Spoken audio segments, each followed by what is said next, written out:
Well, happy Sunday morning, everyone. How you doing? By the way, this is my new mug shot.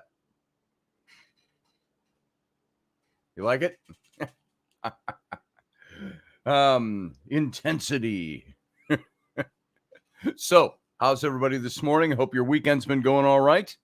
And sorry, I don't have my non-reflective lenses in these glasses, but these are my computer glasses. So some days I need them, some days I don't.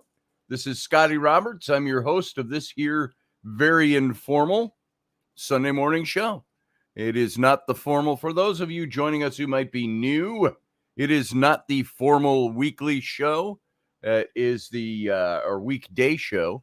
It is the informal Sunday show. So where you can call in, we can talk about what you want to talk about. I have a few things in mind, nothing really formal this morning. It's just a way to get us up and rolling on Sunday morning if you're not outside enjoying. Well, here we've got absolutely beautiful weather this morning. It's going to get into the upper 80s today, but the humidity is down. Right now it's kind of cool outside with the sun shining at 9 a.m. in the morning, and it's kind of nice. It's a nice break from the hot humid that we've been having. So cool. I think it's like 60 degrees outside right now. Up in northern Minnesota, just a few hours north of here, it's went down into the 40s last night. But we're going to have warm weather. It's not gone yet. And this is Minnesota State Fair time. There's 10 days where we have the State Fair in Minnesota. I used to go all the time. My buddy from that grew up with me in Minnesota, we went to school together, high school, then college. And he would come up all the time and we'd hang out and go do the State Fair. And we always had a good time with that. But, you know, for as good a memory as that is, I think it's been almost 20 years since we've done that. But it was always hot. And so it's not hot today, which is nice. Steph, Cuervo Queen, I hate humid weather. I really do. I don't like when it gets really hot and then it's really humid. It's like a bake oven up here. It's like a tropical, subtropical jungle bake oven out here in Minnesota and Wisconsin. So it's good to not have that this morning. Sarah Hendrickson, you should know what I'm talking about. You live in this area. It's a gorgeous morning this morning. And I'm all for fall weather. I like fall. I like wearing a hoodie. I like sweater weather. I like when the leaves change and the crunch under your feet of dead leaves. I like that. I love the smell of autumn. So we have great autumns up here. I've said it a million times, but it's worth saying again. Everybody thinks Minnesota, Wisconsin, that we're a frozen tundra. And that's all you think. Oh, it's cold up there, isn't it? Well, sometimes it's cold in the dead of winter. And that gets a little old, you know. January to March starts getting a little old when you're waiting for spring to come. But the spring and the summers are the opposite. It's flip opposite. It's subtropical, 100 degrees, high humidities, high dew points, and crazy, gross weather. As far as I'm concerned, I can go outside in it, and sometimes I have to go outside to warm up from the air conditioning. So I guess that's the older I get. And but the springs and the summer and the autumns up here, glorious. Spring can be a little wet, you know, because you're getting all your spring rains and, you know, April showers bring May flowers. What do May flowers bring? Pilgrims. From my second grade and third grade years. But Rudy Dog is here. Good morning, Rudy. Carlene Smith, good to see you. Susie Q, Philip Blair, and Steph Cuervo Queen. I always hear your name in Antonio Banderas. Steph Cuervo Queen. And Sarah Hendrickson. And who else we got in here this morning? Cordia is here, Spirit Hearts and Gods and Goddesses. And let's see, who else? Carlene is here. Kelly Bell Moran is here. Steve Clark from Oklahoma. And Oklahoma or Kansas? Well, how could I mix that up after knowing that for so long? Kansas. And so welcome everybody that's here. And those of you who aren't in the chat room, if you're just listening, welcome. Glad to have you here this morning. So, Philip Blair, autumn is my favorite too. Same with you, Sarah. It's my favorite time of year. I love autumn. I wrote a poem about autumn. I've read it on this show before. Where do I have that? Poetry. Poetry is where it's at sometimes, you know? I'm trying to see where I have my personal little folios. I changed some of my bookshelves around. I'm trying to remember where I put them. I think they're right over there. Hang on. I gotta go over here and look. See if it's right here. This is where I thought it was. Yep, there it is. All right. This is my little private folio of poems and things like that. And I've read this for you before, but this was a little lovey poem, kind of romantic poem I wrote years ago. And I may have it dated in here. October 8th of 2001. So this is even before I met Raini. And I titled it some witty title like While Musing on Autumn and Closeness. So here you go. This is what it says here. I've got it all written down in my my little folio here. And it goes like this. This is about autumn. Resplendent death and the wandering fae. Tightly held hands through the brown and yellow bray. Richly hued sky cast in various indigos. A soft pinkness to your cheek and a sniffle in your nose belies more than all the crisp coolness in the air. Iridescent forest, all the branches blown bare, the once green and lush canopy no longer there, is now a golden carpet lighting the wood with its gold. You press yourself tightly, less for the cold than the comforting warmth of being close. I let loose your hand and I step out ahead. I spin to the sky, my face up, my arms spread. With uncontrollable urge, you join in my folly, and we spin like we did when small children, with all the innocence of no knowledge of the world. What a wondrous place, I declare, I pretend. This would be for a cottage to build and to fend off the world and its troubles, a place to create some semblance of peace, some distraction from fate, where drawing you in I find perfect rest. The glimmering stars, the whispering trout, are there in your eyes as you gaze all about. The autumnal dance that circles us round, it's then, in that moment, that I know that I've found rarest beauty. We stop and reach out to hands that are cold, not of inner decrease or love that's grown old. As fall's yellow leaves drop and settle our trust, declaring death to subtle death all around us, burnishing in a depth and a trueness within. Burnishing a depth and trueness within. We clench our hands tightly, the dead leaves crunching beneath our feet. October 8th, 2001. Boom. There. Autumn. I like autumn. I sometimes have to look and see what people have put in my office. So, good morning, Charlotte. That's my friend Nancy. Oh, I hope I'm not giving away your secret identity. So everybody knows her. She's been on the show many times.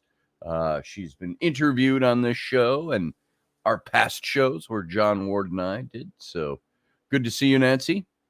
And we must do that again. So Field Guy is here, and good to see you, Field Guy. So Sunday morning, what do we got going Sunday morning? We could look at, let's look at some news. Let's just see what the headlines are saying. Let's see. Democrats climate change blame game for the deadly Hawaiian fire hit with scorching reality check. Did you notice that? I don't want to get all political today. It's Sunday morning, but it's Sunday morning coffee talk.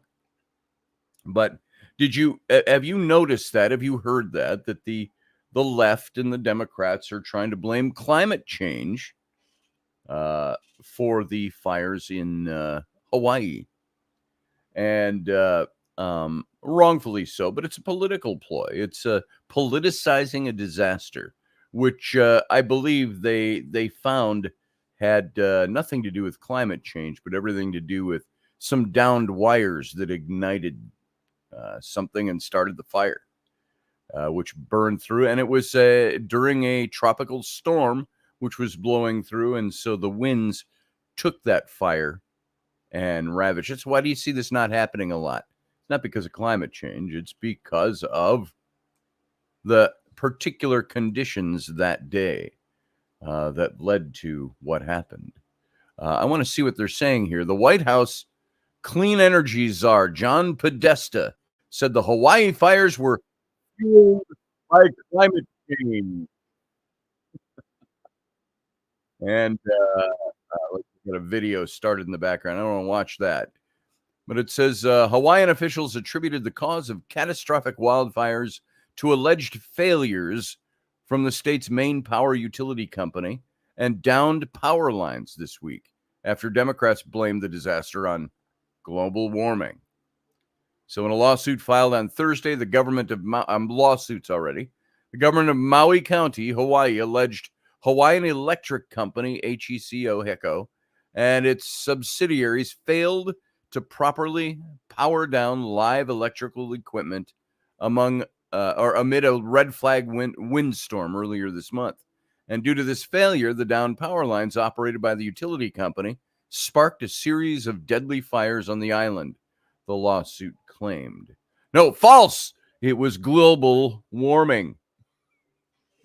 So the lawsuit alleges that the defendants acted negligently by failing to power down their electrical equipment, despite a National Weather Service red flag warning in Maui County. And the lawsuit further alleges that HECO energized and downed power lines ignited dry fuels such as grass and brush, causing the fires. And the lawsuit also alleges failure to maintain the system and the power grid, which caused the systemic failures, starting 3 different fires on August 8th. And Maui County argues in the lawsuit that HECO has a duty to properly maintain and repair the electric transmission lines, so on and so on and so on in their lawsuit. However, Democratic lawmakers, a top White House official, and Hawaii Governor Josh Green have all blamed the event, which has claimed the lives of at least 115 people, on human-caused global warming. And so environmentalists are blocking forest management methods to save the iconic sequoias amid the Yosemite fires, by the way. And this is devastating. This is a climate emergency, said Ed Markey, a Democrat from Massachusetts, an original sponsor of the Green New Deal. And he wrote in a post on X on August 10th, I stand in solidarity with my friends and colleagues from Hawaii. We must fast provide aid and invest in a resilient and safe future. Heartbreaking fires in Hawaii. Scientists are clear that climate chaos wreaking havoc on ecosystems everywhere is the new norm, says Jeff Merkley, a Democrat from Oregon. We need to take action immediately or else it will get even worse. You realize what these people are doing. They want to back the Biden administration and the left's laws to slap down and clamp down on things that would be what they call problems are carbon emissions, are all of this is all an agenda behind this. Representative Ro Khanna, a Democrat from California, spearheaded a recent congressional investigation into big oil, called on President Biden to declare a climate emergency in response to the fires. My heart breaks hearing of devastation of Maui. Representative Cory Bush, a Democrat from Missouri, said, the climate crisis is here and it's killing people. It's time for Biden to declare a climate emergency. What happens if you declare a climate emergency? Senator Dick Durbin, a Democrat from Illinois, joined in, saying the wildfires were a devastating view of our planet as we fail to adequately address the climate crisis. And White House clean energy czar John Podesta called for policies to reduce carbon emissions to fight future natural disasters like Maui wildfires, which he said were fueled by climate change, which is why we're sending all of our manufacturing of computer components and car components and sun power. What do you call that? Solar energy. All that, we send that to China. We let them do it because we don't want to put out those. We're going to be carbon clean here. So let's just send it to China where they can do all the dirty work. So this summer has brought one climate disaster after another, from extreme heat in Arizona and Texas and across the Southeast to floods in Vermont and upstate New York to thick smoke from Canadian wildfires, Podesta told reporters on August 16th. And all of us have watched in horror as the Maui fires have claimed over 100 lives, the largest loss of life of a fire in the last 100 years in America. You wonder why they're all speaking out on this stuff. What do you think, guys?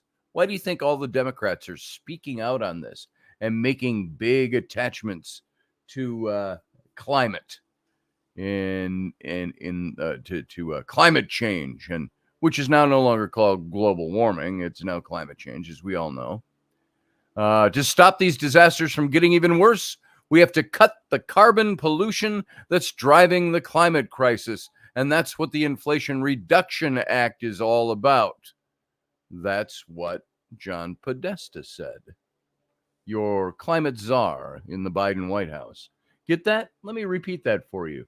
To stop these disasters from getting even worse, we have to cut the carbon pollution that's driving the climate crisis.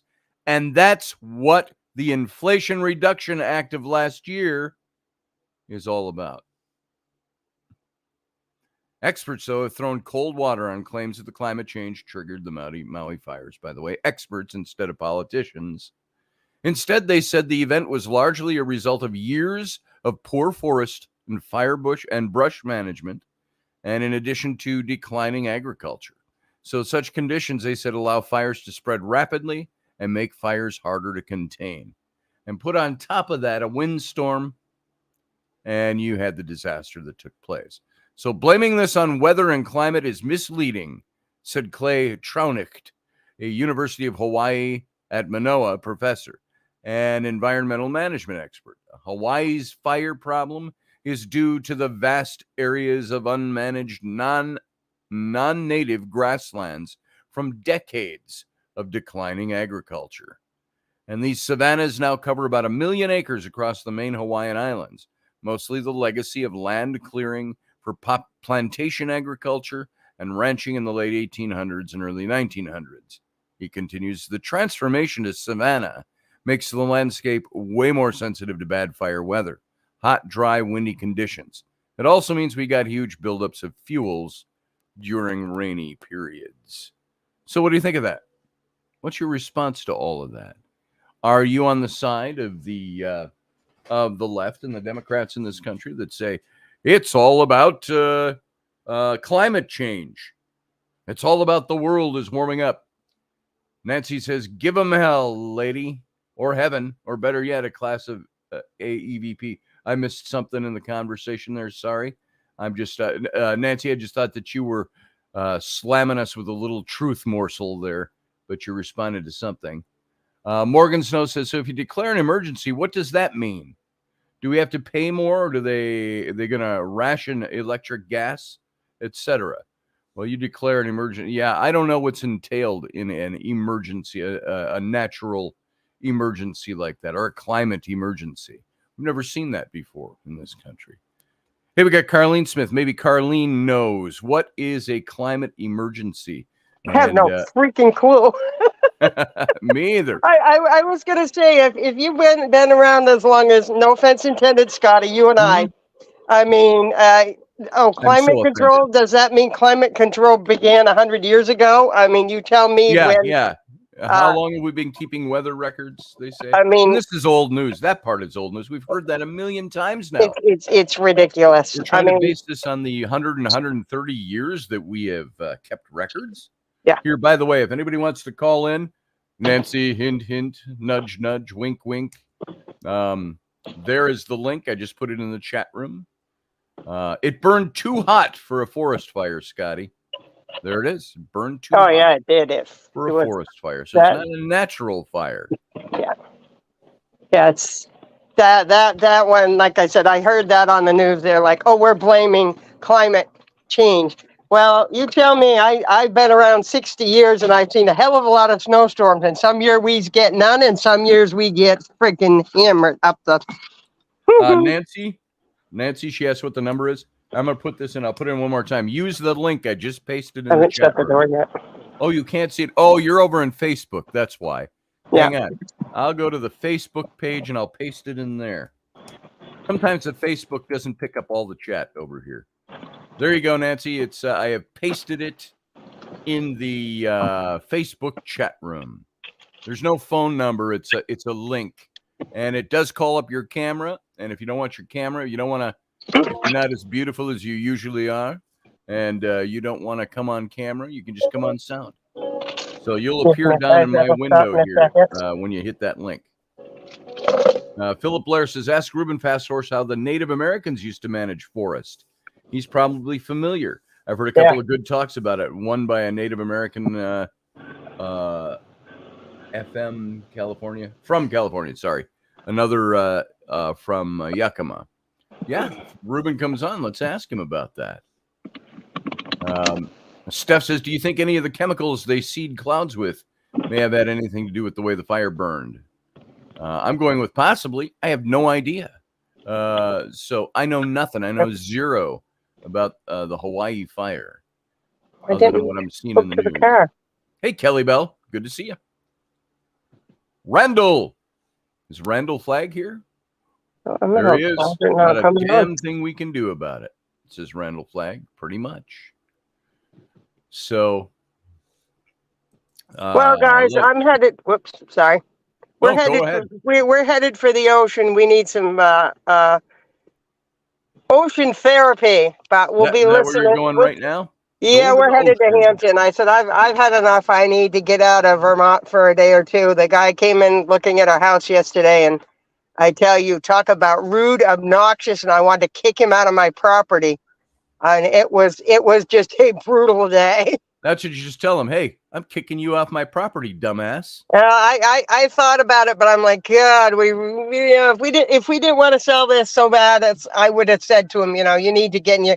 The guy that is buying this, he's paying cash. Yeah. He was still talking to me and my husband, and the realtor got in his car, drove it up by my driveway, and said to them, "Are you guys ready to go? We got to go now." I'm like, he's still asking questions. What the fuck? So the realtor's trying to push him out? Oh yeah. Why? Because he's an idiot. He went his realtor, not ours. Yeah, no, it's his realtor, not ours. Oh. He went out drinking the night before, and basically he came to our house.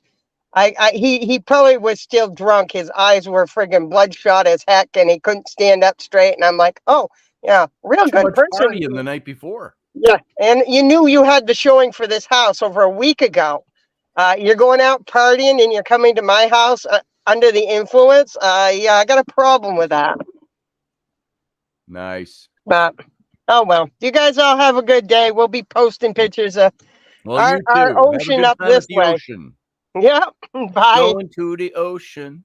Going to the ocean. It's cool. It's cool, but like I said, it's a day where you're like, oh my God, the stress of this that we've been through the last couple months. It's like a 2 hour drive is gonna get me to somewhere that I can have peace and quiet for a few minutes. There you go. Boom, bada boom. Bada boom. And Well, we're actually going to Tuckaway Tavern that was featured on Diners, Drive-Ins, and Dives. nice. It's a frigate. If you ever get out to New England, you got to go there. That place is What's the name of the place?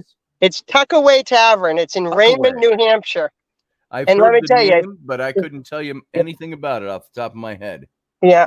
Other than like I said, if you'd seen it on the show, what they put out on the show is exactly what comes out on your plate. And it's like I ordered what they had because I assumed it's like, oh, it's not going to look as good as it does on the show. And I looked at it and I'm like, are you freaking kidding me?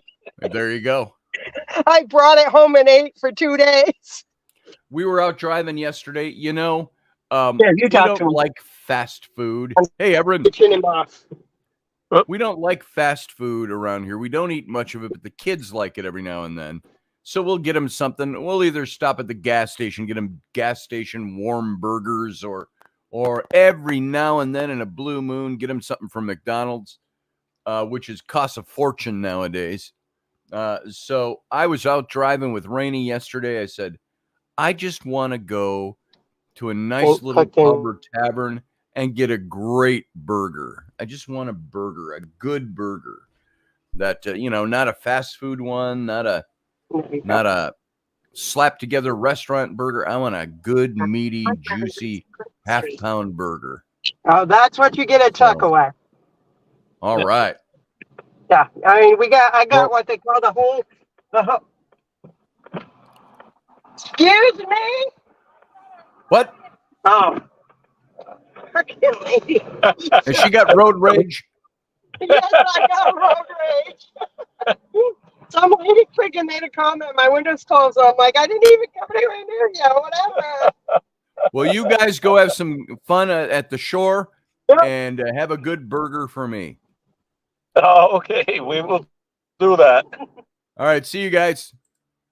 All right. So there we go. Carlene and Everett are on their way to the ocean this morning. Small town cafe, Rudy Dog. That's the way to go. Yeah, you find a good greasy spoon, affectionately using that term, or a nice little. We got a little restaurant here in town, little cafe that serves really good food. And our whole town, our downtown district here, is about half a block long with a couple of buildings. So and they have a nice diner there. So it's funny for this little town, and it obviously some of the businesses here cater to the other small towns all around us. But we have the one bridge over the river that comes into town.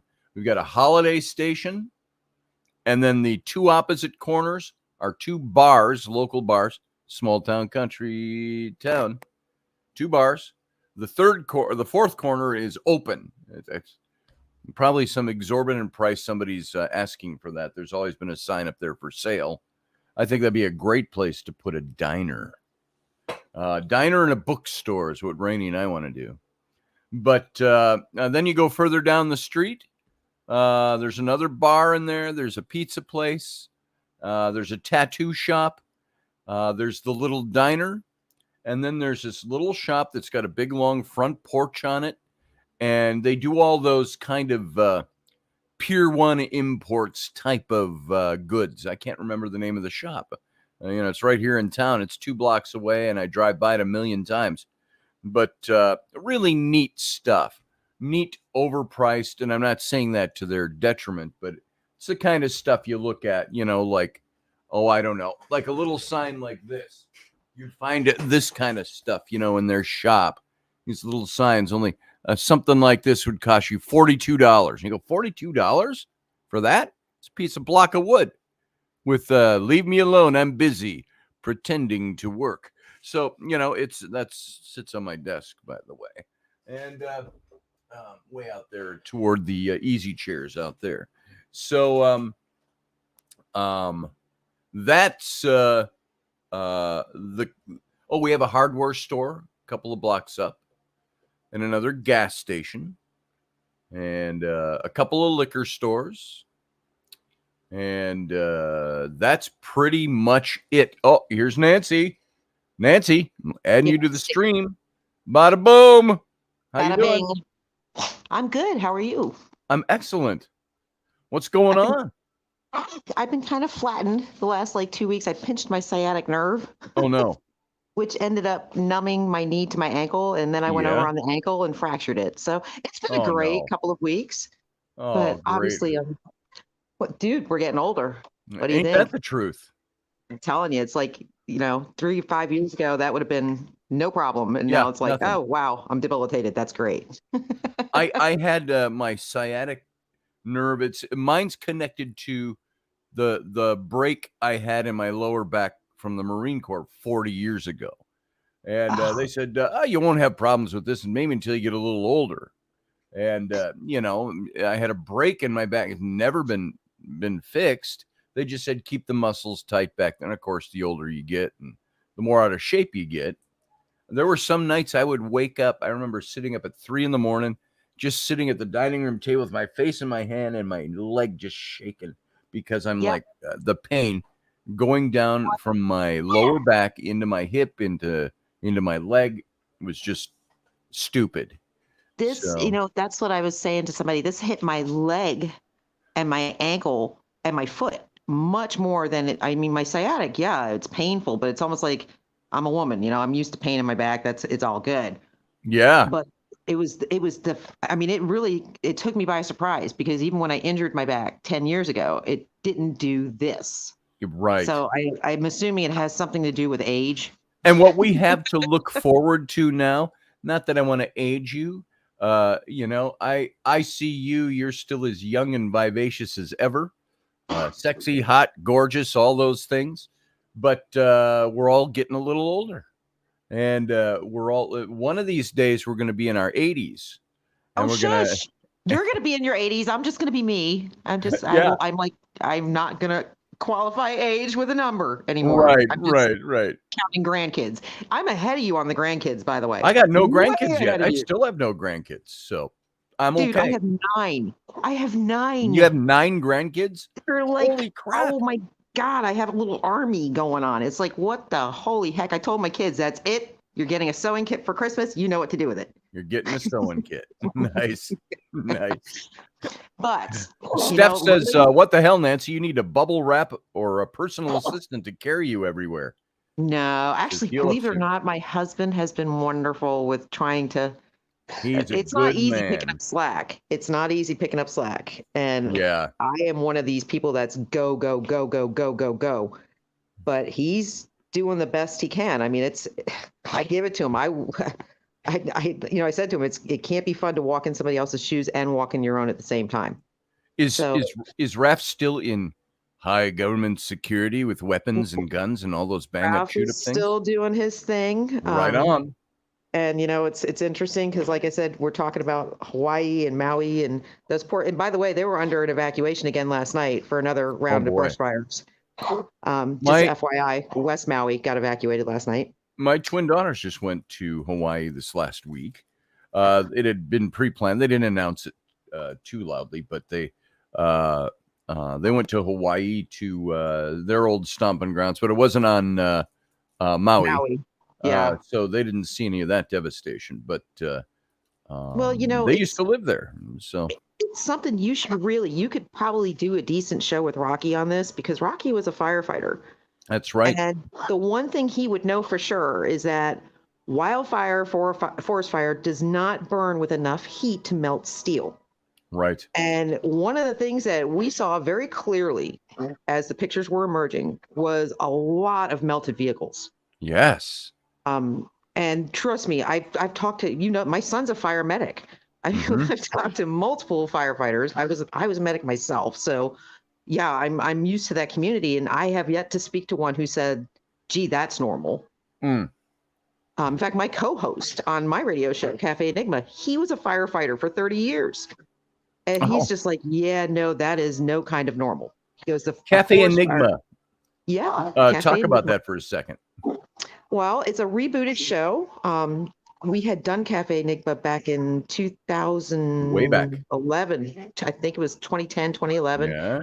And I was in between. If you remember, Scotty, we've all kind of worked the same circuits. You myself. Yeah, we just kind of go around the musical chairs every now and then. Well, it's funny because Rocky was kind of the newbie. Like I always look at Rocky, I think he's our gifted child. Yes.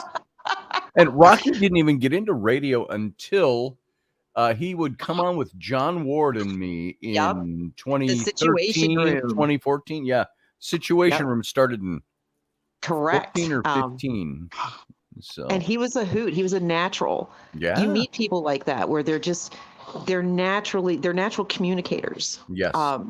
And Rocky is one of them. And he doesn't wear airs. It's one of the things I love about Rocky. If he doesn't know, he'll tell you he doesn't know. That's right. Under no uncertain terms. Well, it's like we used to say, the more shit I know, the more I know I don't know shit.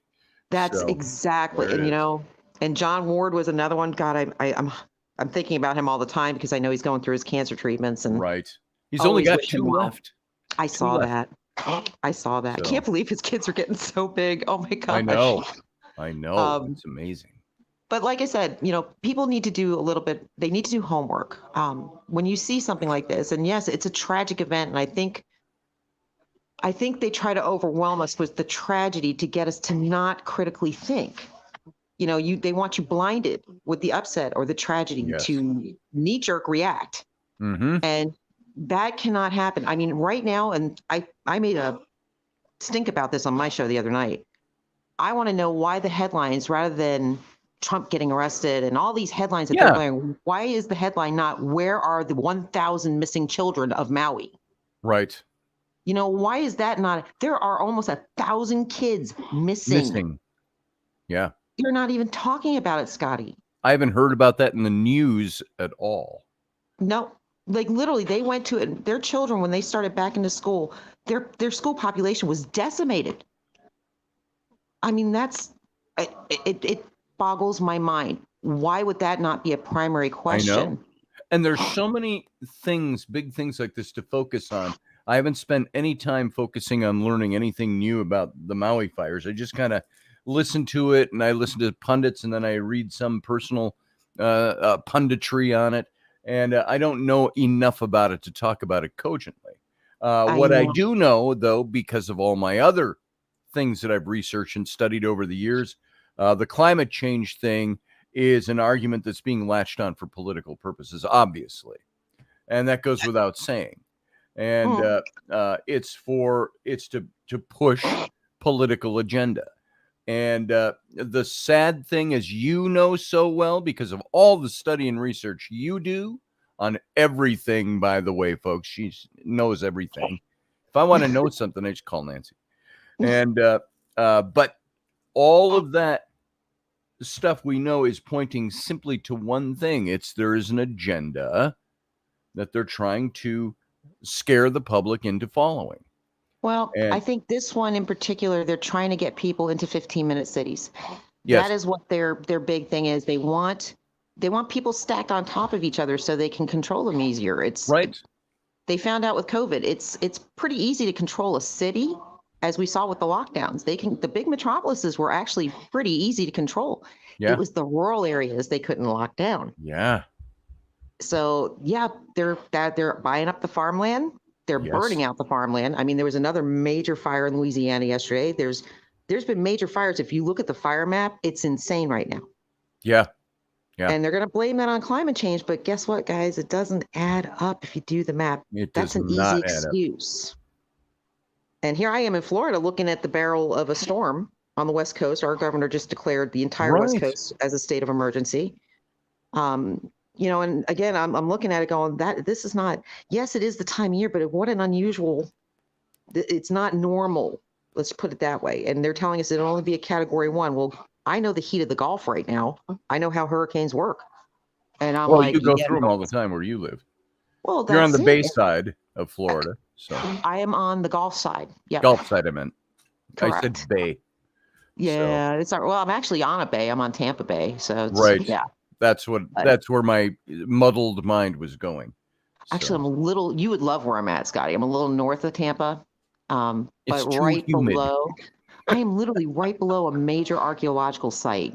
On the Nature Coast that literally they unearthed like both Aztec and Mayan type artifacts at this site. Nice. So I'm in a really neat area. It's very rural. It's very clean. It's very beautiful. I have to look into that. I'll send you the links for it. In fact, it's all over the place. We're finding more and more of that all across America. So, well, if you remember Chi, do you remember Chi? Give me a little bit more. Chi Wong. Dr. Yes. Wong. Oh, Dr. Wong. Yes. Dr. Wong, my buddy. Yes. But he and I were going back and forth because I was sending him information. He likes looking into the native tribes historically. So I was sending him information over saying, you see this? This actually echoes one of the hieroglyphs that they found actually looks like ancient European hieroglyphs. Oh, wow. It's really crazy. It's a very interesting site, though. I would like to look into that. You've got to come to Florida. Florida. Yeah, I've been to Florida. Well, we were there 2 years ago. We went, my daughters took us all to Disney World. And I think you knew about that at the time. Everybody listens to the show. All my listeners know my daughters flew up here 2 summers ago, and they surprised our kids with a all expense paid trip for the whole family to Disney World. And we went and stayed on site. We were there for a week and did all the Disney World-y stuff. So that's the last I was in Florida, but it was in September and it was bloody hot. Oh, yeah. So, wow. Yeah, that's normal. But you know what? I think of your daughters all the time because I don't know if they may actually provide some of the materials for, I don't know if you've ever heard of WikiWatchy. But yes, that's where I live. Okay. So they do the mermaid shows and they have the manatees but every time I look, we just took my granddaughter recently to see one of the mermaid shows. And I look at the tails and I always think, I wonder if that's his daughters. Hey, Abby and Bryn, if either of you are listening, you should come into they've never come on the show. I want to get them on the show just to talk about what they do. And one of these days, it's just pinning them down. So, but that is, if one of you are listening, come in and let me know on the WikiWatchy stuff. Let me tell you though, guys, so familiar. Scotty, he's not just gifted himself; he passed that down genetically in a huge way. My daughters are incredibly talented people. And, and I remember they were little. Oh my god! Yeah, you remember them little? They're 31 now. I know. So is my daughter. I know. I'm like, oh my god. Yeah. Wow. It's and crazy. It's the little one who I'm surprised. I heard her bound up and down the stairs over there on the other side of that wall. She didn't come in here, which she normally does. Ellery, she's 8. Oh God. And she's our Amazonian child. She's very tall, and she's not weirdly tall, you might say. But she's Rainey's kind of tall. Rainey's got some height to her. Rainey's tall. Rainey is genetically, and she looked into all this genetic stuff, this DNA stuff, and all this. Rainey is built like a farmer or a stonemason. She's got that hardy stock that she has come from, and so she's not overly tall. I think she's 5'7", so she's not overly tall, but she is. Here, let me pick up that refrigerator for you. Yep. She's I call it mountain stock. There you go. Mountain stock. Yep. And so she's got that. Our son Flynn just turned and definitively strong. Flynn just turned 14 and he is now taller than Rainey, which is nice. Oh, wow. And he's our track star and our now starting football and all that. And so the middle child is the middle child and goes through the middle child syndrome, but she's a little too wild and crazy, but she's smart. So, well, I know she's gorgeous. So she's got her mom's. Tell Rainey not to feel bad because I'm only 5'2", and my daughter is actually shorter than me, which is unusual, but she's 5'1". But my son is 6'2.5". Wow. So your son's a foot taller than you are. Correct. Nice. Correct. Oh, we got Michael Brewer hanging in the wings here. Let's bring in Michael too. Michael, how you doing this morning? Been better. I just popped on for a quick second. I got Wendy on the phone. She has Henry at the bed again. He's going through some more emergency stuff. And she wanted me to pop on and tell everybody to keep him kind of in their thoughts and prayers. And all right. Because everybody knows Wendy. Wendy Robertson. We do Robertson on Tuesdays. In theory, we haven't for a long time because we had kind of a season break we did. Yeah. And it's been like 8 weeks since we've been able to do a show because she wasn't well and she went through some stuff. And now Henry, her basset hound, who's an older dog, is not doing well. She said she just said that it is bloat and like I said, they did this will be the second bout with that since May. And, boy.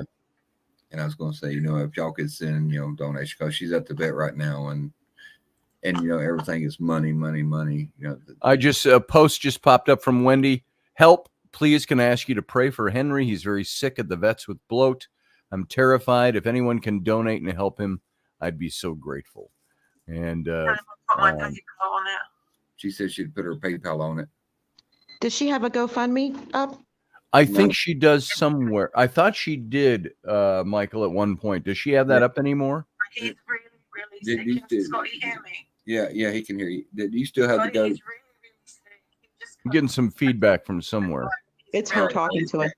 Oh, she's talking to me. Oh, that's Wendy. Okay. Yeah, she's on the phone.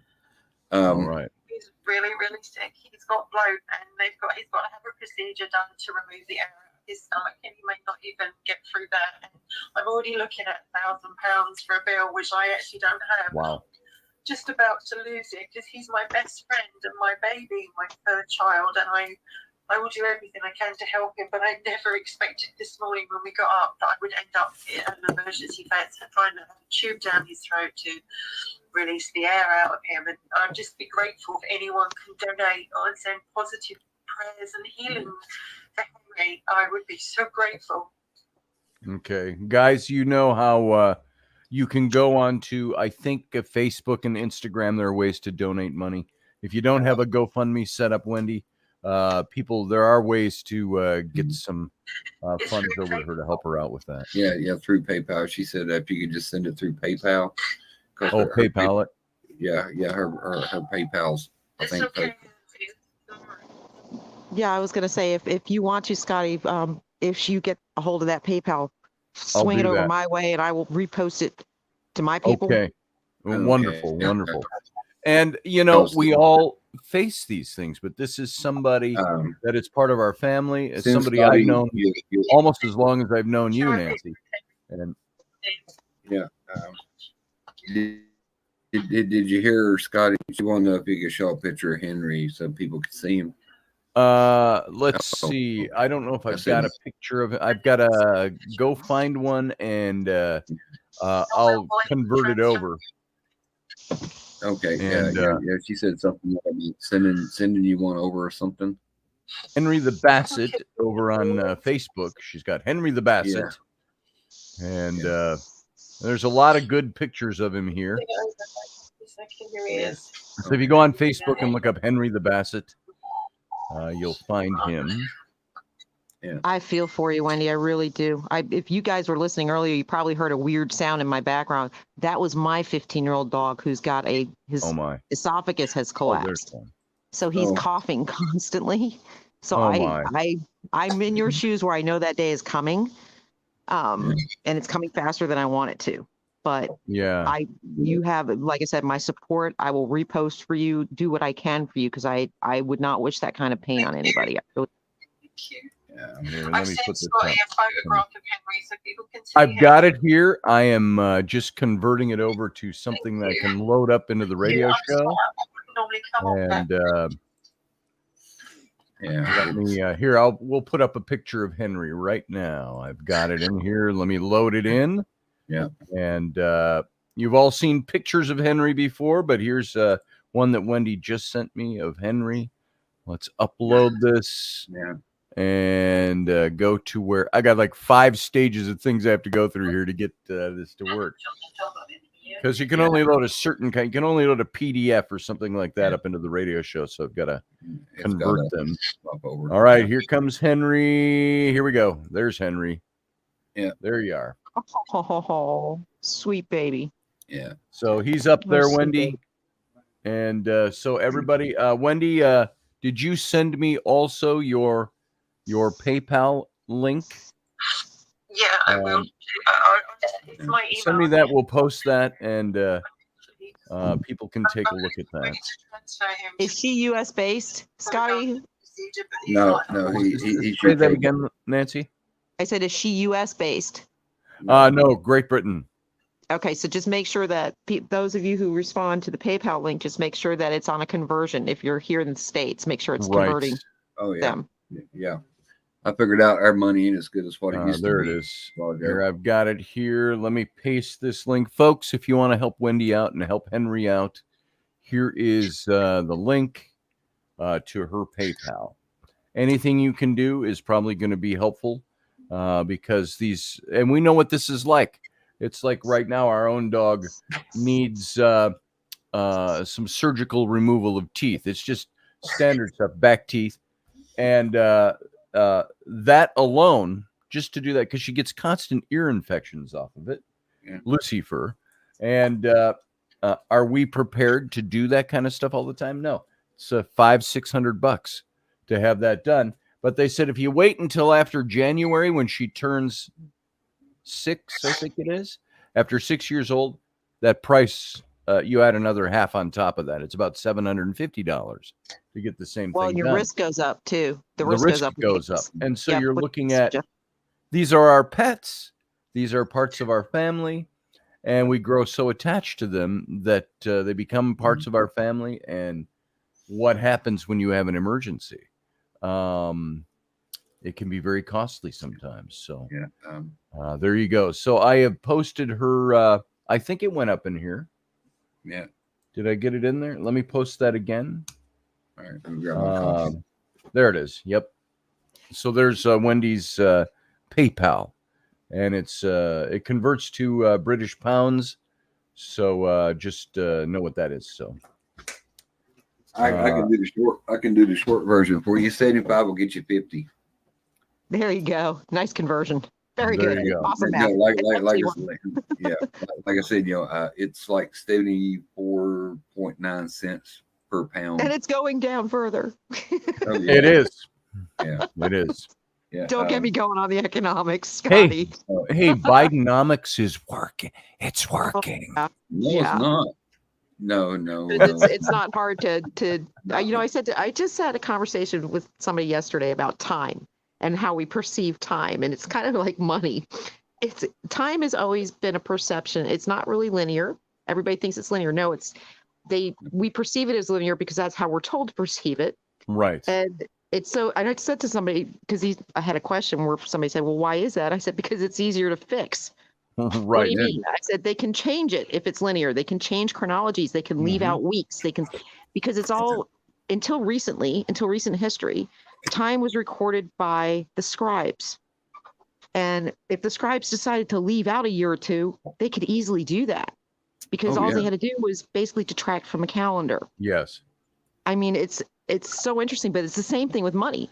All you have to do is leave out certain vital information when it comes to our economic state, and you get rosy numbers, but you're leaving out a big vital part of that entire picture. Right.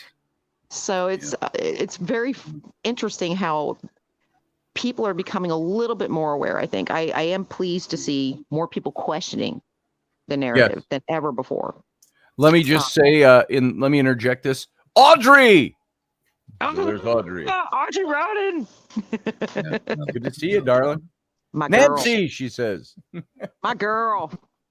Yeah. Good Lord. She is my Disney popping girl. Yes. She's got her dream job. She works for the rebel scum at Disney. So God, I love her. and but sometimes she's with the Empire. So I was going to say, here's the thing. I pretty much am the rebel scum, so there's that. There it is. There it is. So, but nice to have you here, Audrey. It's been a long. I see her on Facebook all the time. 8 o'clock in the morning out in the left coast. So, yeah. How's the hurricane treating you out there, Audrey? So, the category 1, is it, or is it gone and all over now? Oh, God bless you. Wow. There's supposed to be another one coming up through the Gulf of Mexico that's going on. Yep, that's me. It's heading for us. We're already under a state of emergency. They're on the Gulf side of Florida. Well, the name of this hurricane, though, I always look into the etymology of things. And this name of this hurricane is Idalia, which I've never heard a hurricane by this name before. So I looked it up. It means behold the sun. I'm like, what? Oh. Who names a hurricane behold the sun? Come on. Right. Oh, no, the name, the other one is fine. Hillary. Hillary, that was fine. I'd never heard that one before. Hi. They had a hurricane. California gets the award because they didn't have a hurricane. They had a hurricane. You're not behind the microphone. Yeah. So what are you doing with the plugged nose? It smells bad down here. Well, what you're smelling is you're smelling all the incense. We burned raw incense yesterday. Oh, that is Rainey's child. Holy crow. Here, take your finger off your nose so she can see your face. Yeah, we've got she don't want to see cat down here who I got ice cream. The stupid cat who felt it was his obligation to go piss in the laundry. Oh. Because one of our children, it's her job. Her chore is to clean out the cat boxes and scoop them out every day. And when she doesn't do that, the cat goes, "Oh, the cat box is full. I think I'll just go piss in the laundry." Oh, yeah. And so we had a little problem with that this week, where the downstairs here smelled like cat over on the other side. I closed off the studio and the master bedroom here so they can't get in, and burned some incense down here, some raw nugget incense. It wasn't frankincense. It was something else, white, and I can't remember what it is. So, you know what we do? Because I have I have cats. I have lots of cats. But if one of our cats goes off, and that's what we call it, they kind of go off on their little tangent, they get jealous, whatever. We actually, number one, I'll clean it with apple cider vinegar. Yes. Wherever the area is, I clean it really good with apple cider vinegar. Rainy and then does all that. Away. Knows that stuff. Well, there's a product called Fellaway, and it's something you plug in, and it's kind of like a scent diffuser, but it actually releases a scent that calms the animals, and I swear to God, it works.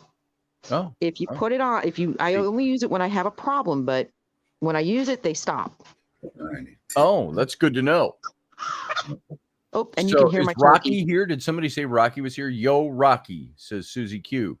Rocky, you should call in. We got Nancy here. Rocky Stucci, you meatball. You better call in if you're there. Or like we used to say when we did the show, everybody, shut up. Rocky's in the room. And Scotty Burns was in earlier. It's like a reunion right now. I didn't see Scotty Burns. Yeah, that's when you were reading out the text. That it was Scotty and I talking. Oh, I didn't see her. Yeah, she's at UltraCon in Florida right now. So yeah, her and I are very close friends. So there's Rocky Stucci Media. Cannoli, he says. Rocky, if you're still sitting there, you know what the link is? It's right here. Let me get the link. Hold on. Yeah. If you know this stuff, you know how this stuff works, but let me copy the link anyway and put it in the chat room. Where's he writing from? He's in YouTube. So here, boom. There it is, Rocky. Come on, Rocky. Call in. Come on. You know how to do it. Come on. Come on. You can stretch that mouse. Come on, brother. Come on. Good Lord. So, send me the link to Messenger, he said. He had to do the same thing I did. I'll put it in Messenger for you, Rocky. All right. We're getting lazy in our old age, Rocky. Yeah, we are. Whenever somebody says, hey, you got a pencil? I'm going to give you this information. I'll go, just text it to me. Isn't I don't want to write it down. And here I am. You forget I'm in cybersecurity. So when people say, "Can I text it to you?" I have to think about it. Wait a minute. Which encrypted program am I going to use for this now? Right. Exactly. All righty, but cats. Get out of here. You're not even supposed to be in here. Hey. I hate cats. Call back. Well, we got Oscar, my old cat. He's okay. He's probably the equivalent of a 75-year-old man. He just sits around and bides his time. He'll step out on the back step and sit in the sun for 20 minutes and go, okay, I'm ready to go in. I can go in now. But the young cat, Bob Saget constantly attacks him. He's down there now. He's fucking with Oscar. And Oscar's I can hear that. Stop fucking with me. Yeah. And nobody's violent. It's just Oscar's like, I'm old. I'm not playing that way. You didn't think naming a cat Bob Saget wasn't a little bit of predictive programming there, Scotty? Yeah, maybe so. Well, the kids call him Billabong. So, Billabong. Bing bong, bing bong, bing bong. Oh, and Lord. but he's stalking around the cat. He's doing a circle around Oscar, stalking. He's like, and Oscar's like, just sitting there, and he's like, yeah, just come within my space. Yep. So Oscar's cool. He's just like cool. He likes everybody. He's a great cat. Oscar's the old retired Marine. Go ahead, make my day. Yep. And Bob Saget is the idiot goth kid, and so he gets in here and he jumps on top of Oscar, and Oscar starts meowing at him. And Oscar will sometimes get it on. The kids will go, Dad, come and help. Oscar has Bob Saget down on the floor. And he's got him on the floor, and he's got his mouth around his throat. And I said, he's fine. He's just fine. Oscar's just telling him enough shit. All right, here's Rocky. All right, bring him Scotty. in. I got to go. Okay, see you, Michael. Thanks for coming in, brother. What? Where'd he go? What? Oh, he left. He wanted to go. What? He had to go. He ran away, Rocky. What? What? I think that was. Was I going to say something? I don't say weird things, do I? No, he came in like just to talk about Wendy's dog and put up some information. So, ladies and gentlemen, boys and girls, welcome to the main event with the big freaking cannoli, Scotty Roberts. How you doing? Thank you. Thank you. I get surrounded by Italian food. Nancy, your head shrunk. Every time you know what? I would go on video, but I am literally flat on my back because I pinched the nerve in my back. The way we like you. And every time I laugh, it hurts, but y'all are making me laugh. So it's therapeutic right now. Are you pooping okay? Yeah. I want to ask you that question. Go there. Are you pooping okay, right? Dude, I got another hernia, bro. That's what I heard. That's what I heard of you. Heard of you. So, he said that's what I heard of you. Yeah, Audrey says, getting the gang back together. Just missing John Ward now. Oh. John Ward's a downer. I can smell him. No, he's good. John's doing good. We can't get him to ever come on the shows. So well, I think we might be able to pull something off, Cannoli. Yeah, maybe in the near future here. After he's got what? That, Rocky, you and John were having a love fest recently. I saw that, the smoochies. What do we do? I saw the going back and forth on Facebook. I was like, oh, John and Rocky talking. I just found one of the pictures where he had the bleach blonde hair. Remember that picture, Scotty? Oh yeah. Dude, I kind of want to tickle his butthole when I look at that picture. It's really weird. I don't know what happens in my body. So it has that effect on you, doesn't it? It's the hernia. It is. Oh, Lord. So, you know what? It's really weird because I just want to give out my condolences to all those that are in political media, current events, societal conversations, because there's not a lot going on. And so I don't know where people get their information because I don't even know where to find content anymore. You know what I mean? Yeah. It's like everywhere you turn. Yeah. Just kind of, just kind of wait. It'll fall out of the sky. I just 2 minutes before the show, I just punched in news in a new chat window. Just a plethora of stories. The hard part is finding stories that aren't so incredibly slanted to one political, and it's like all the news, and there's very few in this category. But there's a whole ton in this category. And it's like, why aren't you guys reporting on this important stuff? Robert, I want people to know about it. Cannoli, I got to say something, man. this Hawaii deal. Yeah. All right. So, it's really weird because Nancy, Scotty, and Scotty, you've said it a million times about certain rabbit holes. Once you go down them, there's no turning back. Yep. 8 years ago, a lot of things that we talked about, we were just wackadoodle conspiracy theorists, and every single one of them have become true. And I want to bring attention to something because I'm concerned. I'm looking at, and I've tried to avoid it. I'm doing the best I can not to even go in the rabbit hole, but I'm asking everybody to spend about maybe 20 minutes of their life and do a little investigating in regards to the Hawaii fires. Because I'm telling you folks, man, there's some shit there that is stinking really, really bad. And if we don't start paying attention to some of this stuff and start asking the right questions, we will not be able to look back at our country and recognize it in the next decade. Just saying. Yeah. Well, and here's the thing, folks. Gird your stomach before you start looking. Don't think this is going to be something non-traumatic, because for those of you who have not been researching up to this point, it's going to be hard. Because again, this involves people. This involves, like I said to Scotty earlier, children. Almost 1,000 children missing. They don't talk about it. No, I mean, I haven't heard that at all in the news. Oh, Scotty, it's deplorable. Excuse the expression. I don't want to quote Hillary Clinton ever in my life again. It's not her word. It is deplorable. I mean, it should be the top story on every news network. These are children. It's funny because I was watching the fires when they were happening, and I go into the office the next day and I start asking all these people. I'm like, wow, can you believe that shit? I'm like, holy crap. And they're like, what are you talking about? I'm like, how do you not know that one of our states, the greatest country in the world, is literally under freaking flames right now? And there's already attorneys that are trying to buy everybody's land. Weird shit, Trying to buy everybody's land. And what does that tell you? Smart cities. BlackRock, Vanguard, and the 15-minute cities. That's what I said earlier, Rocky. The 15-minute cities. And you know what? I told Scotty, you need to have Rocky Stucci on the show. Rocky was a firefighter. Rocky would know how hot a fire has to burn in order to melt steel like that. And he would know that a forest fire wouldn't be capable with that without an accelerant. Not possible. Anybody in the scientific community, I need a logical explanation in regards to, and this is no sarcasm of what I'm about to ask. Please, rockystucci@gmail.com.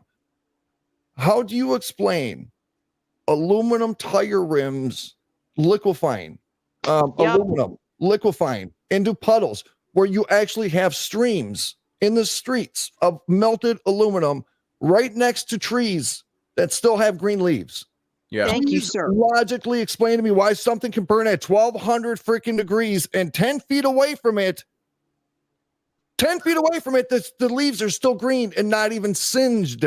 You can't stand next to a bonfire at 400 degrees, 500 degrees, 700 degrees, no more than 10 feet when it's in its full burn, when you have all the cherries burning on the fire, because it's too hot. That's wood. That's not aluminum. So I just need a logical explanation, please, with the scientific geniuses we have. I'm sure there's a lot of them on Facebook that would be happy to answer our question. Tell me how that's possible, and I'll accept it if it's legit. Yeah. Well, and to give your listeners a rabbit hole, because this is what Rocky and Scotty and I have been doing for years. Let me give you a little, we'll call it a breadcrumb to look at. There is a U.S. military program that's been in effect since 2010. They'll tell you 2018, but it's 2010. Trust me, I know. It's called Sentient. Look up Sentient satellites. Look up what sentient satellites are capable of. They are actually a truer form of AI than ChatGPT will ever hope it could be, because that's not AI, that's just fast processing. Sentient is named appropriately. Sentient basically scans the planet and finds areas that could be a problem in the future, and then has a fully equipped laser to direct energy weapon system to eradicate the problem before it can happen. I've got right in here a little article in front of me. The military secretly built an artificial brain called Sentient. The system can guide satellites and direct military operation since 2010. So American intelligence agencies. So Space Force? Well, here's the other thing. There's a private owned company. See, you guys forget I'm a digger. This is what I do. I do OSINT. There's a private company that owns a satellite group called Black Sky. It's equivalent to Sentient. That's racist. Black Sky goes up with these Starlink satellites. So it's in the Starlink trains embedded. Now they say that because it's private, quote unquote, it could not do the military things that Sentient is capable of doing. I'm in tech, guys. I'm telling you, that's BS. It's really weird. I just realized that I've been holding my balls for the last 5 minutes. Ooh, that happens. Now we're really back to normal. It's true, Scotty. You know what I'm talking about? I do. I can sit here on radio when I have a guest sometimes, or we're talking. And I'm like, serious. Like right now, my balls are in my hand. And it's like, Rocky, I don't know. I don't usually talk about having my balls in my hand until you come on. But now I do. And so I'm doing that right now. And you know what? I showered, so my hand's clean. So, see, gentlemen? No, see, it's me. See, I got y'all holding your balls because I am that kind of bitch. So 2 things. So remind me, I'm going to go right back to the Antarctica. But, Scotty, I also want to throw in the fact that there are 2 confirmed laser locations where they have this laser that everybody's talking about. Nancy, what's that laser that they're talking about? Sentient? Yeah. No, this big laser that they're talking about Hawaii that came down from whatever. Oh, yeah. Well, actually, you work for Lockheed, don't you? No, you don't. Seriously? Because I was going to say Lockheed has a deep weapon. Hold on a second. So here's the thing. One of those lasers is in Maui. Yeah, and I know. The other one is in Antarctica. And to support what Stephanie was just saying, I literally just heard that one of the biggest satellites on the planet is literally in the ice down in Antarctica. One of the biggest laser units? Satellites. Satellite. Yeah. But up is down and down is up. Yes. Y'all have to remember Wait. 90% of what we're told, the exact opposite is what the truth is. And I've always said that. Up is down and down is up.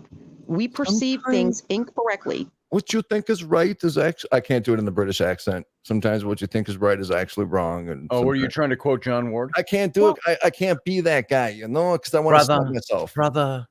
It's kind of like, let a radio professional take over. That's put it John this way. Ward. It's recently, there it is. The White House affirmed a new word. It's called malinformation. Look it up if you don't believe me. I've never heard. I'm like, I'm very articulate, and I'm like, I've never heard that word. So I looked it up. Malinformation. And what malinformation is, it's not necessarily untrue. It's not incorrect information. However, it is incorrect insofar as what they want you to know. Basically, if you sum it up, that's what malinformation is. So it doesn't follow their guidelines as to what correct is. And they're trying to skew it, perceptionally, because of fake news, people come up with malinformation and they're posting according to a perception. Well, hate to tell you guys, but for the last 6 years, there's the group, the Anons have been out there digging up information and giving it to the public on alternative media sites. And it's been called malinformation. And guess how much of that has been true? Pretty much 100% of it. Scotty, I got to tell you, dude, that hat I fucking love. This one? Oh my God, they're tickling each other's balls now. Come on. We got these hats together from John Penman. Gave us one. See the brim. Am I saying the right word? The brim.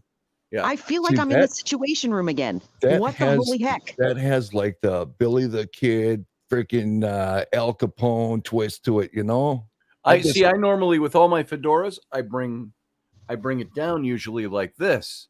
But on this hat, the way it's built, it doesn't have as broad a brim. No, man, I like that is badass right there, bro. That's mafia shit right there, bro. There it is. And a little tilt, you put that little cock to the hat. What? I don't even know where I'm going with this. Love is in the air. Dun, dun, dun, dun, dun, dun, dun. So, and I like that hat too, Rocky. I just actually trained the front. Yours has it's got the lower crown. Yep, I steamed it, and I like that. Remember, I couldn't get this trained. Yes. No, I'm talking about the crown. This part. Yep. You've got the lower crown on that one. Yeah, it's just lower on your head. I just want to go. Yeah. I just want to talk to people. Okay, hey, I'm just waiting for the Marvin Gaye to start in the background. When I get this feeling. I want sexual healing. I mean, seriously, you two. Yeah, this is what we do for Nancy. Face. Yes. Can you see it? Yeah, it is. What? Do that again. Oh, there it is. I am totally sandwiched between you two. I have really? no. Yes, you are. I see that, and it's the way we like you. It's just the way we like you. That's right. That's right. And I don't have any sound effects over here, though. I just have to. You don't need I'll them, do the Scotty. You got a accents, cat Rocky that's does peeing the in your sound. laundry. Yeah, Seriously, I got a cat you peeing have, in my like laundry. I said, yep, no sound effects needed. I have said about cats, I don't hate animals. I love animals in general. I don't like cats. Cats are I don't like their attitudes. Cats are And, nonconformists, which is why I I like don't them. like I just saw the best meme the other day for cats. It showed a cat head put on one of those old 1500s princely paintings of somebody in the ermine and leaning on the throne and standing in all this finery looking at a cat's head, and it says my cat while he's watching me clean up his puke. And that's pretty much what cats are. But this cat, he just because the kid didn't clean out, and it's not like we have filthy overrunning cat boxes. It's if the cat box doesn't get scooped out for 2 days, it's still doable. Scott, but our dumb cat will go, I don't want to step on my own shit, so I'm going to go poop in your laundry. Let me ask you a question, Scotty. Yeah. Let me ask you something. Ask me. For $20,000, would you go full knuckle on the cat? Oh, sure. A lot less. I'm so proud of you, bro. I'm so proud of you. You would lose.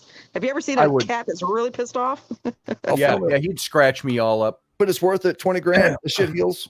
Oh, dude. I tell you, there was a Far Side meme I posted the other day that fit cats perfectly. It was St. Peter at the gates of heaven, and there's a dog to the left and a cat to the right. And St. Peter looks at the dog and he says, have you been a good boy? And the dog's wagging his tail. I've been a good boy. I've been a good boy. I've been a good boy. And he looks at the cat and he says, have you been a good cat? And the cat looks at St. Peter and says, get off my chair. Yeah, pretty much. Like, yep, that's it. Pretty much. So, I got just a couple minutes here, but I just wanted to let everybody know that I get to come up and see Cannoli here in a month and a half. Oh, you're coming up again? October 15th. Right on. I did. Oh, that's right. That's right. Because we are once again reunited doing the Phantom's Feast at the Renaissance Festival grounds for Halloween this year. And that is always a good show. That's always a lot of fun. And Scotty, can I be honest, man? I mean, you can be honest. Every single person we've met over all these years, we are still friends with so many people to this day from the people we've met from this event. But I so much appreciate and enjoy the time before we take the people out, where we just personally walk around and because we don't get a chance. Even when I was up there, we never had the chance to investigate and to do those things as much as we wanted to. Right. So every year when Scotty and I would go to the Renaissance, we'd always show up super ass early. We're talking 5 hours early. We're talking before it even gets dark out. The sun hasn't even set yet. We'll go out and walk around the grounds, which is like walking through a movie set. A medieval movie set is what it feels like. But we just walk around. I show them all the places. This is where we did this and that. He cries a lot. Yeah. You cry every now and then. Scotty, I got to tell you, man, I find myself. It's amazing. Real talk here for 1 second. That we literally we forget how much we love and cherish things when we're around it every single day. That's right. The things we drive by, the things we see, the people we're around, and there's lessons in every move and action we have in life. And one thing that I've learned, being down here, is how much I love you guys so much and how much I miss home so much. And I know when I came up there to see you last time, I didn't get a lot of time, only a couple hours, but know how much that meant to me and the value that had. And I'll tell you, and I kind of shared this with you a little bit. Rainey was kind of hurt when you guys moved away. She was like, all my closest friends, they leave. And she said, Rocky's moved away, and she didn't want to talk to you for a while. She's like, I'm not going to talk to him. But I didn't give up on her. I didn't give up on her, and she still loves me. Yep, she still loves you. I know she's mad at me, and I purposely didn't poke that bear. I know Rainey, so you gotta give her time. You know what I'm saying? Give her time. Yeah. But all things for a reason, gentlemen. All things for a reason. That's right. You know, you make moves sometimes, man. It's men. I'm going to say that we're unique species, you know, and we have this passion and drive, and we're not afraid to get hurt. But sometimes, you know, we leave a trail behind us, and sometimes those people that you know are part of those experiences, we don't realize sometimes the impacts that we're having on some of the choices that we make, and sometimes you don't realize those till later on down the road when you start looking back and actually reflecting. And it's no different than politics or society or history. Sometimes you don't really realize truly what's happening until it becomes history and you're able to look back and dissect the behavior and actions. But man, I'll tell you, when I come up there, and I hope everybody hears this, because it is literally the most simplistic things in life that we will look back on and cherish the most. Because when I go home now, I go back to the old neighborhoods. I touch the old rocks. I walk the old sidewalks. I go back to the alley to when I was a kid, and it's an alley. It's an alley in an inner city in a very dangerous neighborhood, and I can't wait to go there just to walk in the same puddles. It's like I said to you in a public post when you went up here and you were sitting in your parents' backyard. I said, Rocky, and I meant this in a very ethereal way. I said, your old yard is saying, come play in me. Yeah. And that's what those memories do. That's what that old draw is there. It's something of ourselves we've left in there, and something of it that is in us. Yep. And Nancy could probably speak to this, because, folks, if you don't know it, Nancy is probably is not the word. Nancy is a witch, and she is probably the most knowledgeable person I know on spiritual things and things of that nature. So you get it too, Nancy. I know you do. I do, and it's so funny you're saying that, because as you two are talking, I'm thinking to myself, you guys needed to. Years ago, you did an event together. Am I hearing freaking chickens or something? Am I losing my mind? It's turkeys. I have turkeys and chickens. You know what? You need to go have a little conversation with them. That's my male. He's strutting. He's looking at his girl who has 7 children by him now. Yeah. There you go. He's getting it on. He's doing his thing. He's got his penman on. Gobble, mother effer. What? Yeah, damn. hell yeah.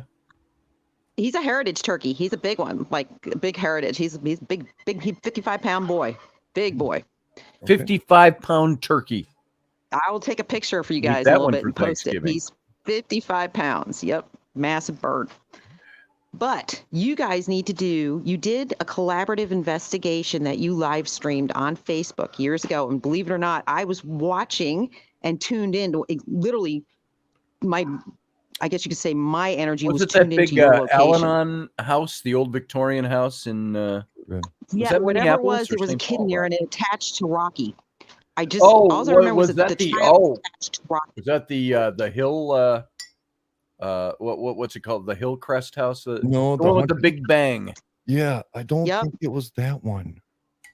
I remember specifically feeling the child and feeling its attachment for Rocky, and just it was such an overwhelming thing. I thought they need to do that again. I went back and rewatched that several times because it was so interesting and well done. The farm.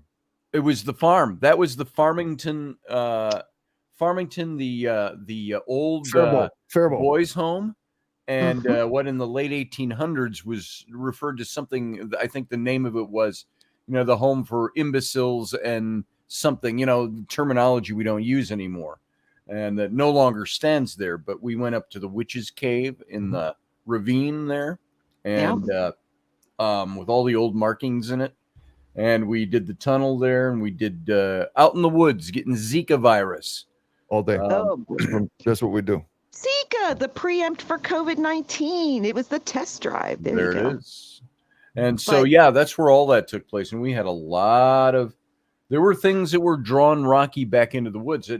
Past midnight, we're coming out of the woods, and we're emerging from the woods into this grassy area, which is right alongside a parking lot for like a hospital or something. So all the parking lot lights were on. And so we wandered out there and we sat down for a while. And there were things that were pulling Rocky back in. And I wanted to walk back into dark woods, and I don't like dark. Yeah, I don't like dark either. Yeah, but you were kind of the safety. The children, I'm telling you, Rocky, it was you. And they were definitely attracted to you. And one followed you. And I know that. Oh, do you remember? This was in the afternoon, so it was in daylight. I've got films of this. I recently watched videos of this where Rocky's hearing a woman crying and calling out, and a child. And we were at one of those old bunkers. And it's in the wind. It's in the breeze. We left when we turned around and actually went back, because when we were leaving, we kept hearing like a woman or child crying. So you and I wanting you to come back. Yes. That's what I'm saying, though, guys. Rather than reminisce, you should revisit. You guys are an incredible team. You really are. And we're sexy as shit. You know, we're sexy as shit. Yeah, it's not just sexy. It's there's nothing staged with you two. And I'm a big, you know me. I've been on the entertainment side of this. Scotty, so have you. We know how that works. I want to know what the hell's going on in your life right now, Nancy, because I'm hearing freaking gobble gobble. Now I'm hearing people get shot and killed in the background and cops coming. Dude, you know, it's okay. Very interesting. Again, a couple of days ago, we had a shooting close to here a couple of days ago. And my daughter and I were in the back. We didn't hear the gunfire, but we heard a woman calling for help. Okay. I went in and like I'm hobbling to get back in to get to Raphael and say, hey, somebody's out in the woods. Somebody needs help. He comes out and it's total silence. So he thinks we're being female, quote unquote female, just hearing things, and maybe a girl laughing with her boyfriend. That's what he assumed. Well, no, it was not. So, I mean, I'm in a very rural area, but we do have issues here with people being pushed out of their housing. We've got a lot of meth heads that are making their way out because the woods are the one place you can stay shaded, a little bit cooler. Yep. And they're planting themselves into these woods, and it's causing problems. And the turkey's just looking after he's trying to get one of the younger females to pay attention to him. As he should. And as she should. She should be paying attention. Otherwise, there's dinner tonight. I'm just saying. That's right. Right now, I have 12 of them. And literally, we were talking about selling them as Thanksgiving comes up, some of them. Because we had 15 Chihuahuas once, but we couldn't threaten them with dinner. We'd have to ship them to Bolivia, where they're a delicacy. As the food supply gets shorter, and sell them. You guys laughed at me with my chickens. I was right with the chickens, because let me tell you, I got straight up fresh organic eggs. What are you talking about? Cannoli was a chicken master when he was at the other place. Dude, we had 30 chickens. Dude, he had a coop. We had a coop. Yep, I have 18. We had a fox, raccoon, coyote chicken snack shack.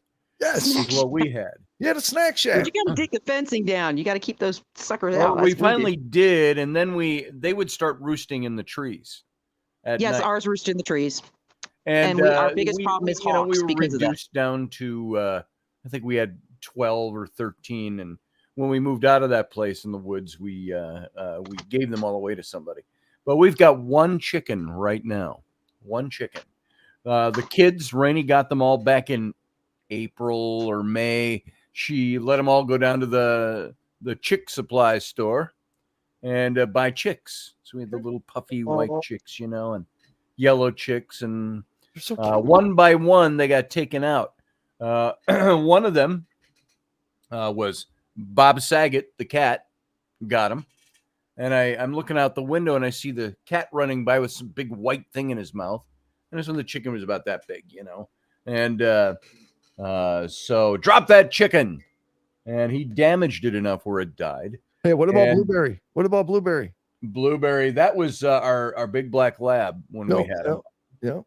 Bo, he got Blueberry. Blueberry was the canary that Rocky gave the girl. The yellow canary. Yellow canary. They named him Blueberry. And and he gave him and we look at Bo, sweet old dumb black lab, and he would take his nose and he'd open up that bird cage because we didn't wire it shut. That was very early on. You shouldn't have to worry about a dog doing that kind of shit, really. No, that's pretty smart. But what we found was we were like, "Where's Blueberry?" And Bo would run up and go, "Hey, how you doing? Pet me." And he'd have little feathers hanging out of the corner of his mouth. Yep. And he confirmed that because there's more feathers in the poop. Yep. Confirmed. It is confirmed. Blueberry down. Canary down. Years ago, my daughter had a parakeet named Blueberry. And instead of the dog, it was the cat. And she was cleaning the bird's cage and she had put the bird on her bed, not realizing she left the door cracked open. And my gigantic male cat, he was a tomcat, went in there and she's looking for the bird to put it back in the cage, can't find the bird. And the cat's, it could have been a comedy strip. The cat's literally sitting there with his cheeks all puffed out in the room, like looking at her, like with the tail kind of flapping. And she's like, all of a sudden he coughed and out came the dead bird. So yeah, that was kind of like when we had bunnies. And nobody ever told me. We bought, quote unquote, 2 female bunnies. Well, it turned out one was a boy, one was a girl, and they had babies, and nobody ever said you have to remove the male bunny. Dude, listen. And my daughter had her 10th birthday, and a bunch of little girls are in the house, and they going to see the baby bunnies, and they're a bunch of headless baby bunnies because the daddy had killed them. Listen to this. Did you know that when you film rabbits banging and you put it in slow motion, it's still really fast? It is. It's like hummingbird speed action, man. It's unbelievable. And then how they fall when they're done. It's natural expediting. We've caught the wild rabbit with his mate in coitus. Yeah. But we've had to slow the film down quite a bit. Oh, now you sound like John Ward. I really feel like I'm sitting in the Situation Room. John Ward.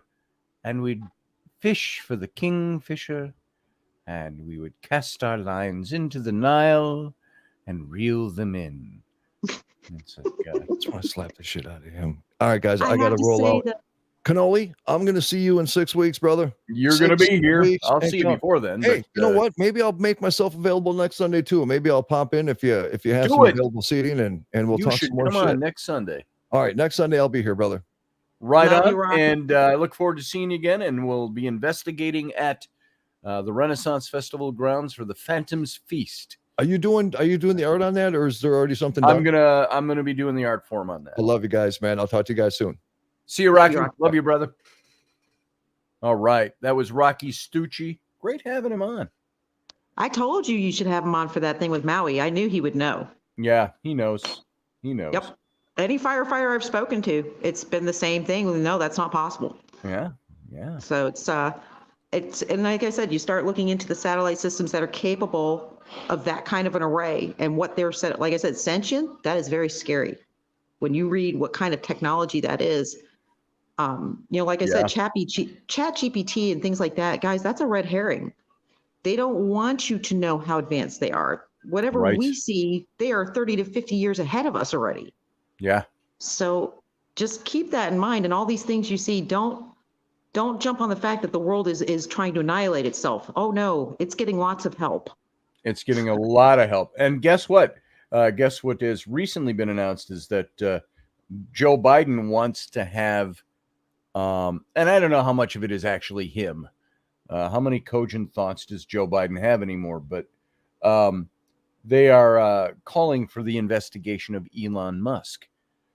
I saw that. We got to look into him. They said they said his hiring practices don't allow for immigrants or foreign-born nationals, which, by the way, because he's a DOD contractor, guys, kind of hand in hand that you are going to be very leery of hiring foreign nationals to work for you. Right. The end. And so why should anybody have to hire non-legal citizens? American citizens. I'm sorry.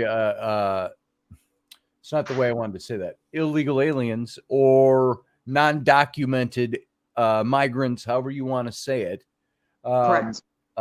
And he's getting a lot of heat for not hiring them. They want to force him to hire illegals.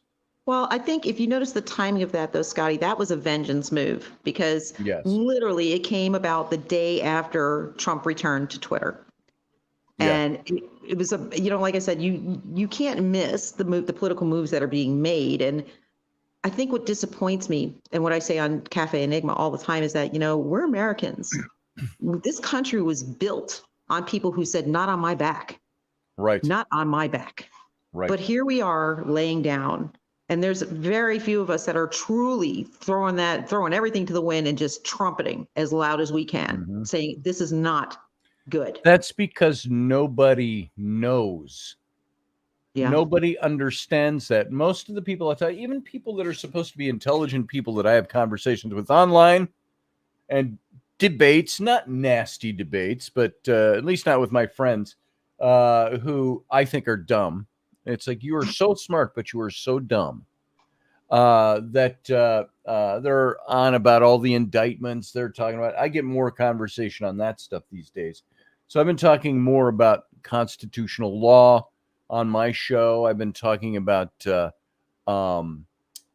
things that we have to be careful for, the indoctrination of our kids, all of these kinds of things. And so primarily I don't do a political show anymore, but I've been talking a lot about, I don't talk about the Constitution as politics, although it ties heavily into politics. There are people that just don't know. I've got a good friend of mine. I've known him for 30 years. He is a skeptic. He's an atheist. He's all these things, but he's always prided himself on being a great thinker until it comes for his senseless support of the Biden administration and his senseless support of the indictments. And when I say senseless, it's because they're not really based on anything that's real. Everybody, if I comment on them, I go, well, Jim, you can't believe this because of this. And I don't get into it too deep. I said, come on, you're smarter than this. Connect the dots. And then he got, like every other leftist out there that says something and somebody challenges them, you got a dozen people coming out of the woodwork that want to fight with you. And all the fighting is usually comprised of, well, that orange asshole in the White House, blah, blah, blah. It takes that tone. And I'm like, wow, such intelligent repartee. How do I respond? And stick to your guns, which is what I do. I mean, they have a right to their opinion, Scotty. I've always said that. I'm not, I tell them that. I don't jump on that fascism train that says you have to think like me. Right. But I am going to make the point that, folks, it's not only illegal or not illegal to question election results. It's required by the Constitution. Yeah, it is. We are required to step up and question things when they do not look right, smell right, taste right. And people were saying, well, after it was proven in court and all these things so on, he's still telling the lie. I said, nothing was proven in court. No.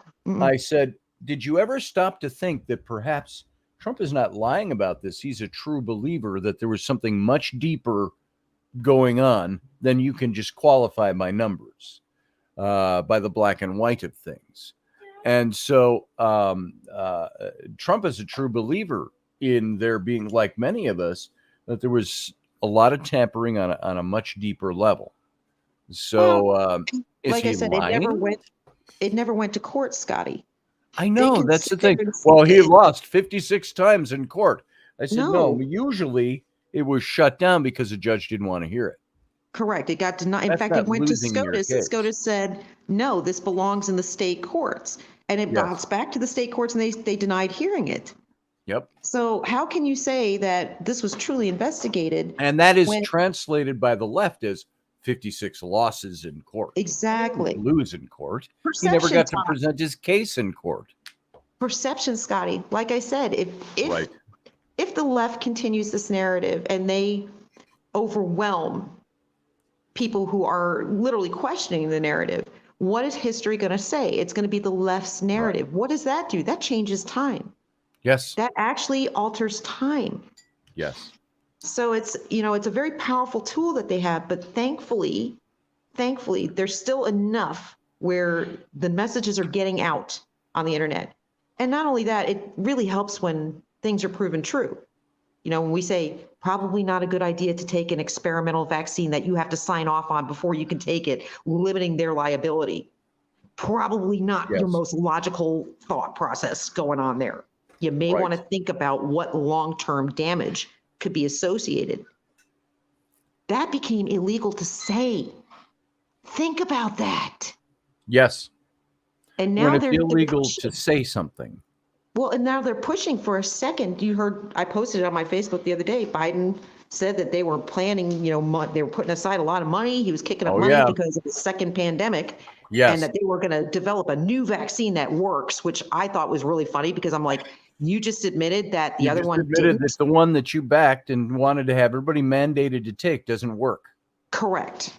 I'm like, so that's going to be in somebody's legal bonnet somewhere. That's called track record. Yep. But, So, like I said, why is that? Well, look at the stock market. What's Pfizer doing right now? They're plummeting. So it's all about the money. And I don't understand why people don't understand that. It's like, I say the vaccine's like the pork bills that they pass in Congress, where it's one itty bitty little nodule of something that might help somebody somewhere. And the rest of it is about money and where they can stuff it. yes. So, I mean, and folks, and I just tell people, I say to my, in all affection and place for my friend, but I go, you guys on the left are kind of dumb. It's just kind of dumb. And I say it that way because it's a lighthearted, easy way to say, you guys don't think very deeply, do you? I said, how much critical thinking are you applying to this? My friend, who I started to say, is a skeptic, an atheist, and always up in the paranormal stuff and all science and all this. He's been that for years. And we have some great debates about stuff. But I say, where I see you applying any modicum of skeptical thought is to your support for the left. I said, I'd like to see you apply that same kind of skeptical thought, that same kind of connecting the dots, that same kind of scientific approach, as you call it, to the indictments, to everything else. But he's convinced ahead of time, I said, and I've said this in talking with that whole group of people on his thread, is that, you're all coming in with your preconceived ideas and your opinions about Trump, and that's governing everything you do. I said, do you have the ability to step out of the box and look at it from an objective point of view and say, okay, if this and this and this in our government, this and this and this and this and this, you don't have to like the man. I said, you can actually hate the politician, but find out that, what? This is not the way our law is supposed to work. This is not the way this thing works. This is obviously over here. This is what's actually going on. I said, do you have the ability to do that?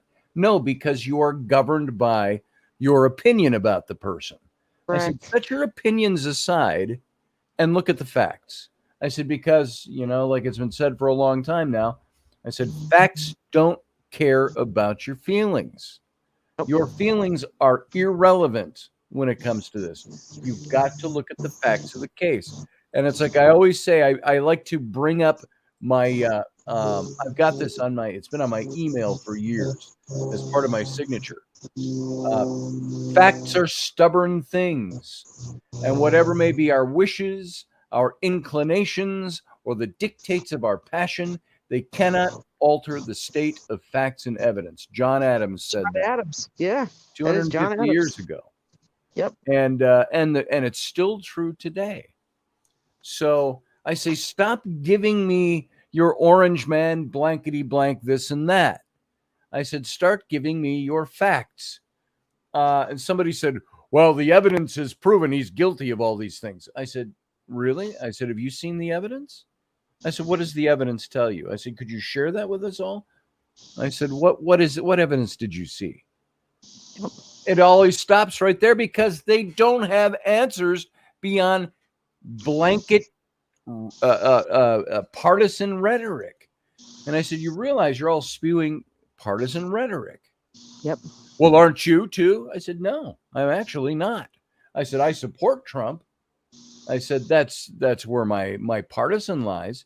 But I said, if Trump was guilty of violating the law in these respects, I said, you'd hear me say that too.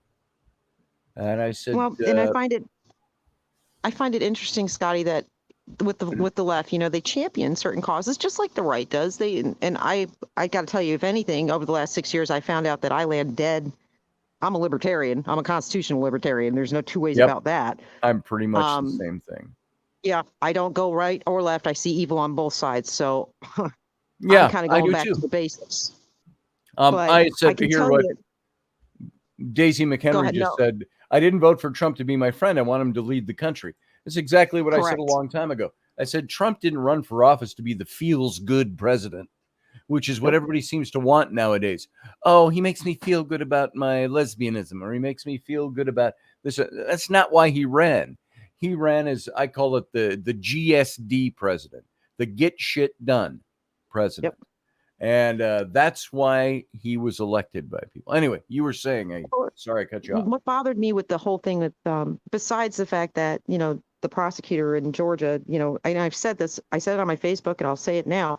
If you examine how she went about things, the fact that the actual indictments were online before the grand jury had basically been dismissed. In other words, they hadn't been handed down yet, which is not possible. Right. But somehow the clerk of the court in Fulton County managed to get them correctly numbered and correct in the way they were intoned and put them online 4 hours before the grand jury was done. So one of the accusations is the RICO. They got him with RICO. And I said, well, wait a minute. What they did is a violation of RICO. Yeah. To basically, she had to have colluded.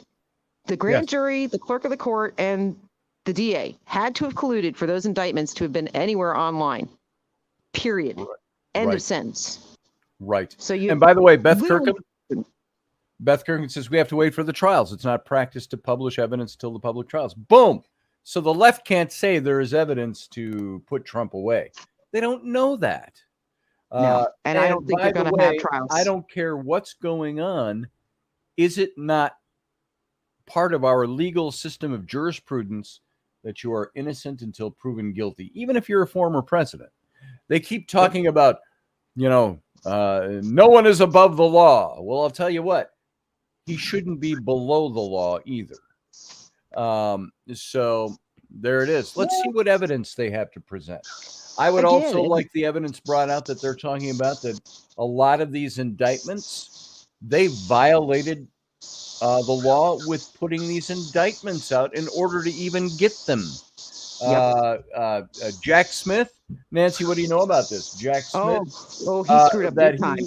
He got an indictment in a different state than he's got the trial taking place. He's got the grand jury in one. He's got the grand jury in D.C., which is Blueville. Yep. And he got the indictment in a South Florida court. And the federal judge in South Florida went, oh, heck no. Can't do that. And then he went back to get more indictments from the D.C. grand jury. And the federal judge in Florida said, sorry, shut it down. We're not going to accept it. So there's, if it does not occur, even if anybody here doesn't like Trump and you'd like to see him nailed or whatever, consider this for a moment. Stop for a second and ask yourself, not based on whether I like or dislike this particular person, but based on whether or not I support constitutional law, whether or not I support the innocence of somebody until proven guilty, whether or not I can step back far enough out of whatever my political bubble is, step out of that and look back in and say, this is something that is obviously, if you connect the dots, all the dots put together, you're going to find that this is being done for one purpose alone, and that is to prevent a man from running for office, which is election tampering in its very core, just on a grandiose level. I'll bet you if Trump wasn't running, I don't think he'd have been indicted for anything. Well, and that's the thing. And this is where you really, folks, again, I don't care who you vote for. You can vote for Vivek. You can vote for Trump. You can vote for Biden. I don't care. It's your choice. Yeah. But remind yourself of this when you're thinking about it. Trump is the only president in the history of our presidents. We have 46 presidents. Of all 46, only one came out at a negative personal value. Right. That was Trump. Let me interject something. Beth Kirkham, that isn't a lie. Yeah, he's still running. What you're seeing is a backfiring of what they were trying to do. The more indictments he gets, the more his numbers rise, because people are starting to see the lie of the indictments. That's the lie here. So was the attempt to try to prevent him from running? Yes. Why do you think they're setting the dates for these trials on the dates they've been set, which is abnormally short, or abnormally early? Why are they setting these dates? Because they conflict with Super Tuesday. They conflict with all the big primary states for the Republican Party. So they're doing this in an attempt to prevent Trump from ever being reelected. But what they're finding, at least midway through all of this, you'd have think they'd have learned already, but it all happened so fast. This is all coming down. They're finding out this is not having the desired effect. So the lie isn't they're trying to prevent him from running. The lie is that they're indicting him. And the reason they're indicting him has backfired in their face. You know, it's interesting though, Scotty, because again, I'm a rabbit hole digger. No, by the way, the dates are because of the speedy trial request. Who requested the speedy trial? Trump. Speedy Trump trial is the right of the defendant. Trump didn't ask for a speedy trial. Yeah, he did. He did. Did he? Yes, he did. He put in for speedy trial, and they also, I think he's going to put in for a change of venue to federal court. To federal court, because I just saw something where all of the defense lawyers are saying, no, this isn't going to hit courts. This shouldn't even hit courts for a year and a half. Right. So, well, but you got it coming up in January. And here's what I've said to people. You know, again, you've got to. I'm an intellectual thinker in a lot of ways, but I'm also Thank you for telling me I'm wrong. What am I wrong about, Beth? I'm wrong about the dates. Yeah. Okay. So Trump asked for a speedy trial. I had heard that early on, but then I saw the request from his attorneys trying to push it out, the dates, push the venue. That's not part of a speedy trial. So there are things that are operating in different aspects. But like I said, though, Scotty, it's one of those things where I think outside the box, even though I'm a critical thinker, I think I look at all methodologies within the critical thinking. I am of the mind that something else is going on here because no attorney is that stupid. That's right. And I keep saying that. There's no way something else is not going on here. And I'm not saying the Democrats have this big wondrous plan and they're going to pull a rabbit out of their ass. I'm saying no. They know this is working to Trump's benefit. So why are they continuing? You have to ask these questions, folks. Why? Beth, I care what I see. Yeah, because I see a whole hell of a lot that's going on here. If you don't care what I saw, then don't listen to my fucking commentary. That's what it comes down to. No offense to you personally. If you don't care what I saw, I talk about the things that I see, the things I read, the things I hear. And it's from more than one side of the issue. And what the bottom line is in all of this is if you think he's being indicted fair and square because he committed a crime, then you are the one who is in the wrong. Because that is not the purpose of what's going on right now. There is a much deeper, much more insidious thing going on. But I tell you, Scotty, it's setting a precedence. It is. It's setting precedent.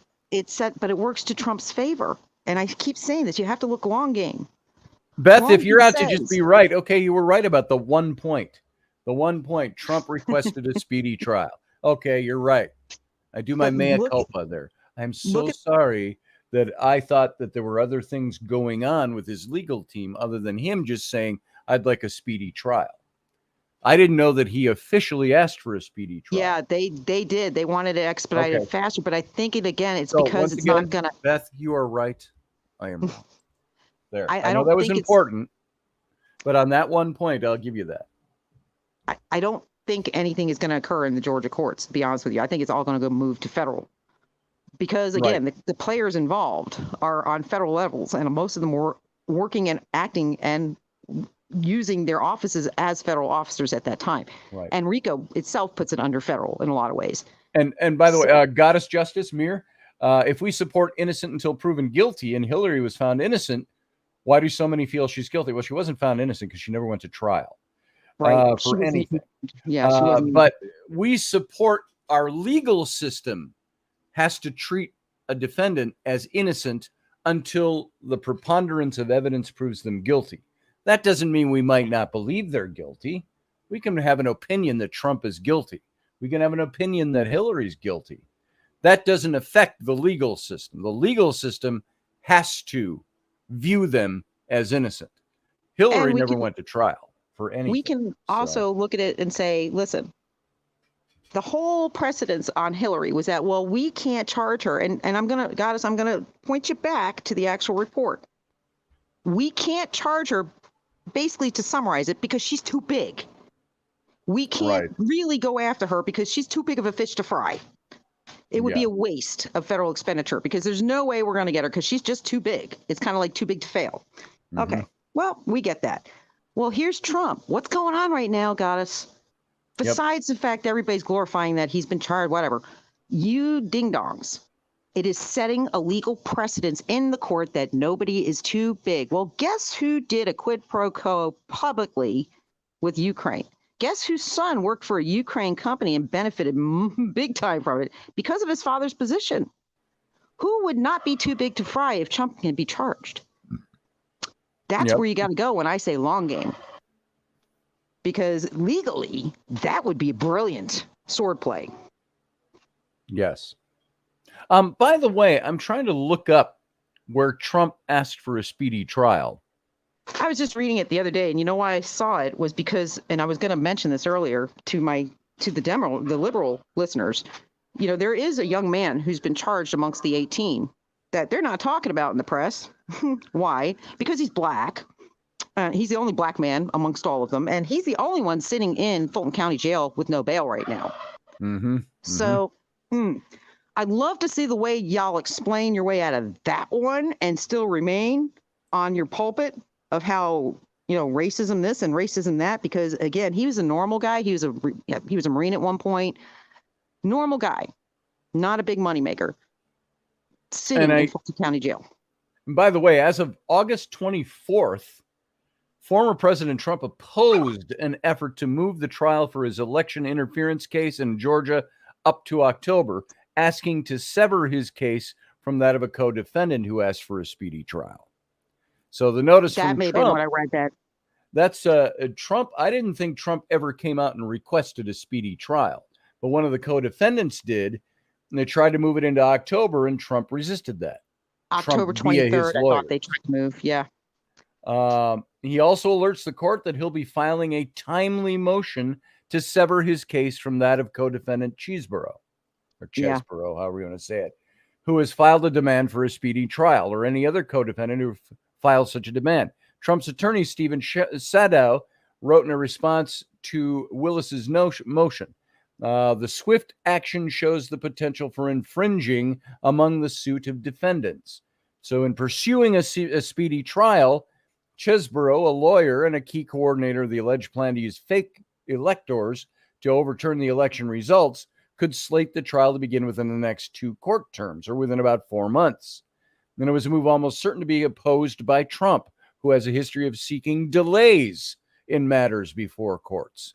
So the October date is 4 months earlier than the one, and so on and so on and so on. Trump is not asking for a speedy trial. He resisted one of his co-defendants asking for a speedy trial. Trump wants to see this tried after the election, not before the election, because before the election would be an election interference.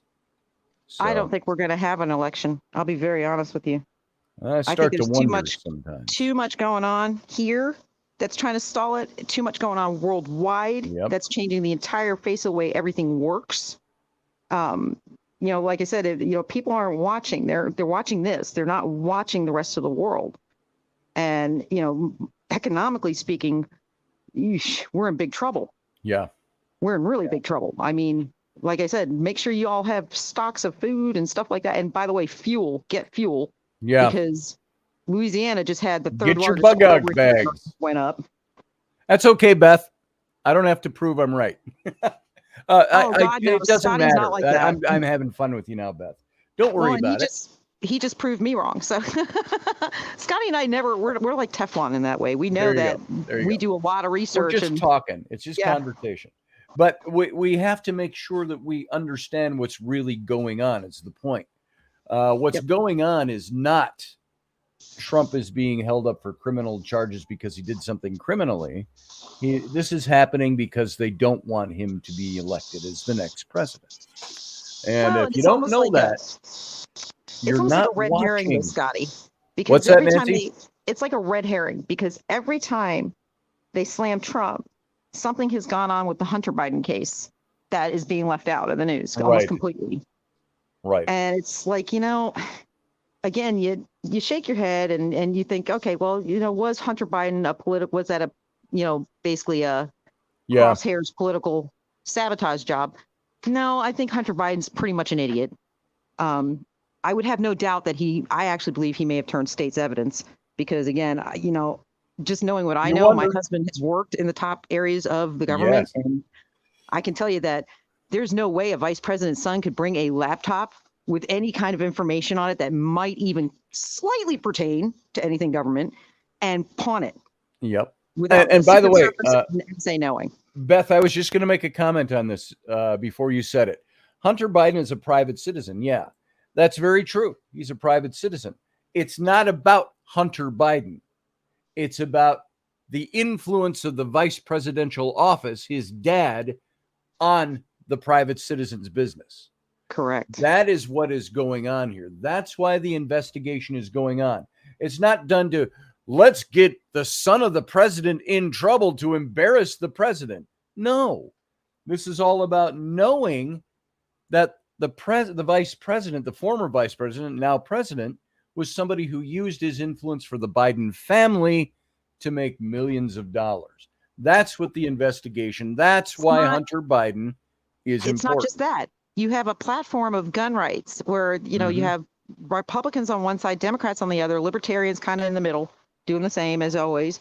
But when you have a president who's insisting on more gun control, more gun control, and his son committed a crime with a gun and goes to court, and they're trying to offer, the DOJ is offering him basically to make it all go away. Do you understand that in any court in the United States right now, any kind of gun crime, that is a felony no matter how you flip it. And you don't walk away from that no matter who you are, pretty much. Right. You don't get pretrial intervention for a gun crime. That is unheard of. It doesn't happen. And we don't make precedents because you're the president's son. Mm-hmm. He committed a felony gun crime. Yes. So don't sit here and tell us that we need more gun laws when you're not willing to enforce the most basic gun laws. Right. And that in and of itself, if that was all Hunter Biden was about, I'd be like, it's just another one of those political games, folks.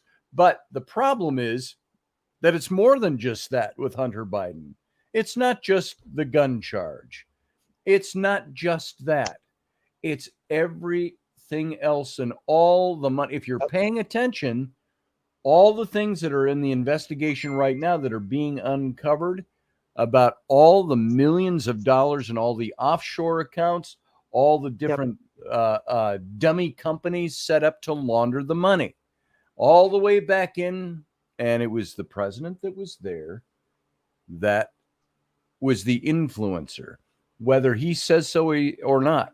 I think we've all seen Joe Biden take it out of the whole thing of the corruption of the Biden family. Joe Biden's always been known to not be a very honest politician. You had guys like Sam Donaldson 30 years ago calling him on his lies. And Sam Donaldson was no conservative. And so you've got all of this going on leading up to what is now a big fiasco with Hunter Biden, his laptop, the information on it, et cetera, et cetera, et cetera. All of that, if you start connecting the dots, you've got to look beneath the surface of the headlines. You've got to look beneath the surface and look at what's really going on and take a step way back and start connecting all these dots. And you will see it's not a conspiracy theory, but there was definitely conspiracy going on. Yep. So there you go. Joe said he wasn't going to have his son, and he lied. That's all being aired now. Yeah. He wasn't going to have his son, and he lied, and that's all been aired now. Yeah. All of that's been aired. I get what you're saying there, Steph. So it's all coming out. And so, folks, the Democrats would be very smart if they started running somebody better for the election. Now, would that behoove?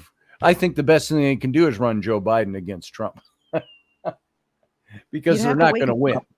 The best thing they can do is run Joe Biden because they're not going to win, in my political opinion. What the Democrats need to do is run somebody who is better for the office.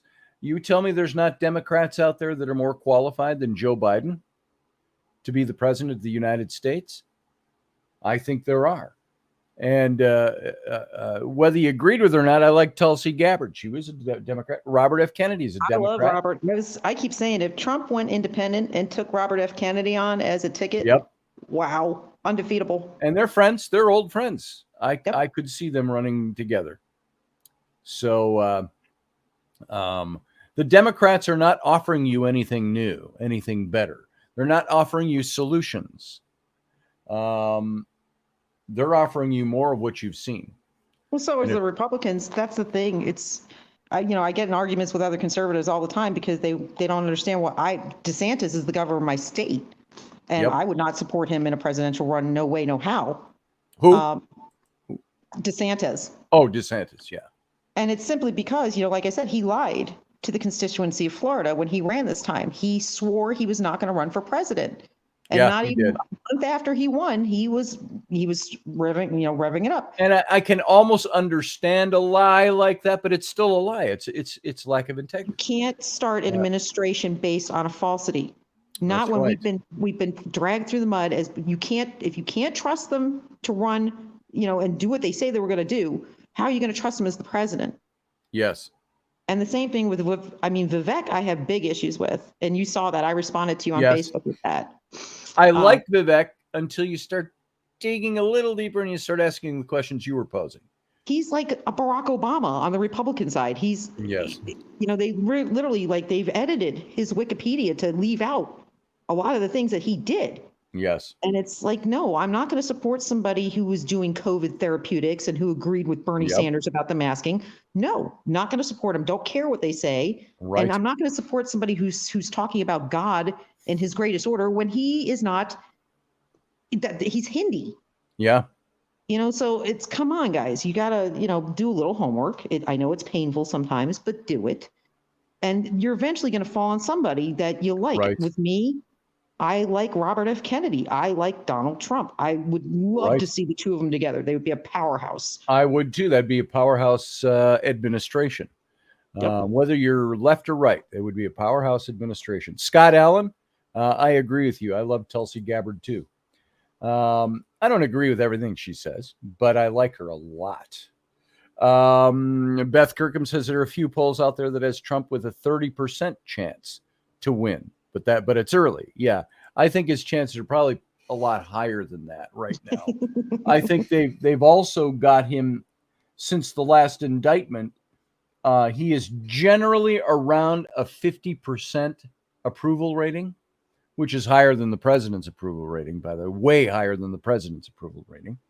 And some polls have him, like you say, some polls show him at 30% winning. Some polls show him at 70%. So if you're the polls, they're iffy all the time. But I think one constant you see in the polls, it's giving you an idea that Trump's popularity, if you will, is building. You know why? Because most people in the United States, I can't say it that way. There is a growing number of people in the United States that look at what's going on against Trump. And even though they wouldn't have voted for him before and they don't like him, they're finding out this is wrong, and they're seeing what's behind it. What's behind it is the attempt for the left to not have to run against him. I think they're wondering what the desperation is about, because you'd have to be blind not to see it.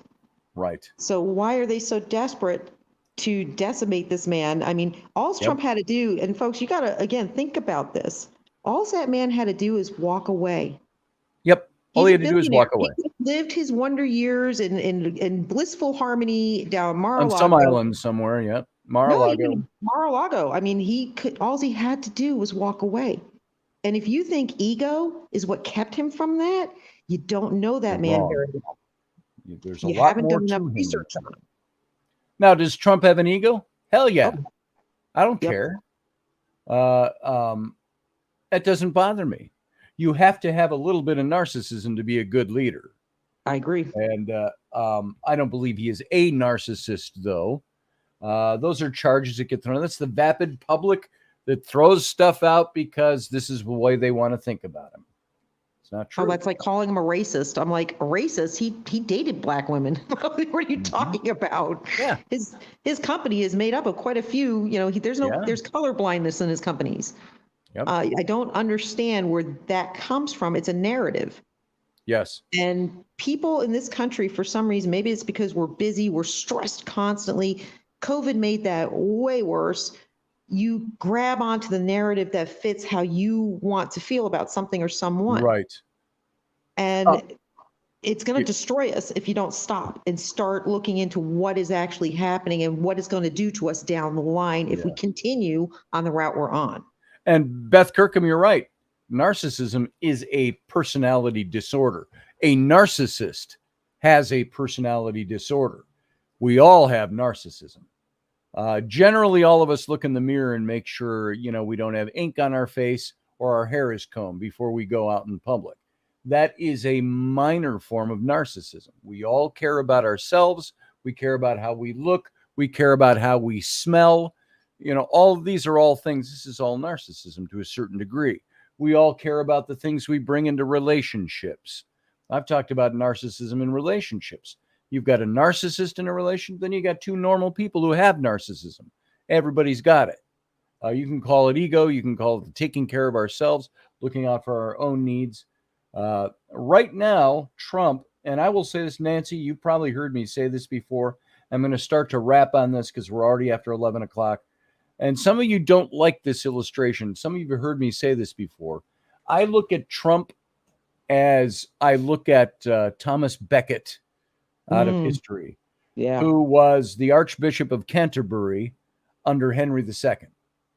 Henry II, we're talking 1,000 years ago. He had a famous, when he was not the king, before he became king, famous carousing buddy, a good friend of his. They were notorious drinkers and womanizers and partiers. And this was his friend, Thomas Becket. And once he became king, Henry, he said, I need an ally in the church. So he appointed Thomas Becket to be the Archbishop of Canterbury. What did Thomas Becket do? He said, no, Your Majesty, my friend, please, don't ask this of me. I do not want to do this. And the king, of course, said, I really don't care what you want. You're my friend. I need you as my political ally in the church. You're it. I now command it. So Thomas Becket becomes the Archbishop of Canterbury, this famous carouser buddy of the king. So what does Thomas Becket do? He takes on the role so sincerely and so intimately. He gives up all his old ways. He does his confessions on his old debauch. He sells his goods because he's part of the clergy now. He becomes the Archbishop of Canterbury.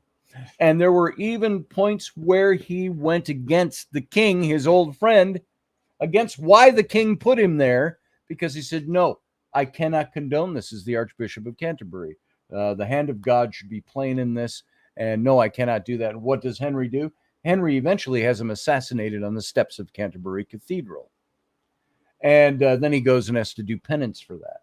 But I see Trump as a Thomas Becket type. Old, notorious billionaire playboy. Old television personality. Celebrity. All these things. You notice most of the stuff that people try to hold against him, things that happened 20 years ago. And I think you see they loved Trump, about him. What's that?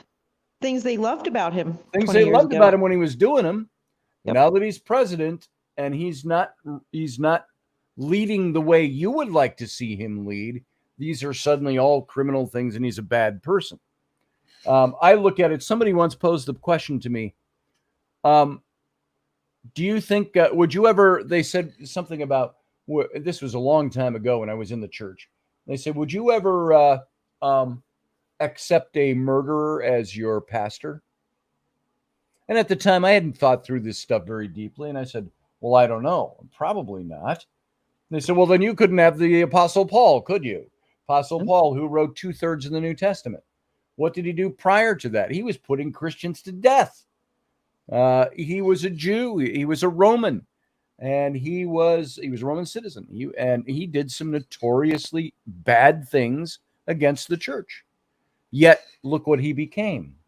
When he became a Christian, he put those things away. Now I use those as examples. Trump is no Apostle Paul. Trump is no Thomas Becket.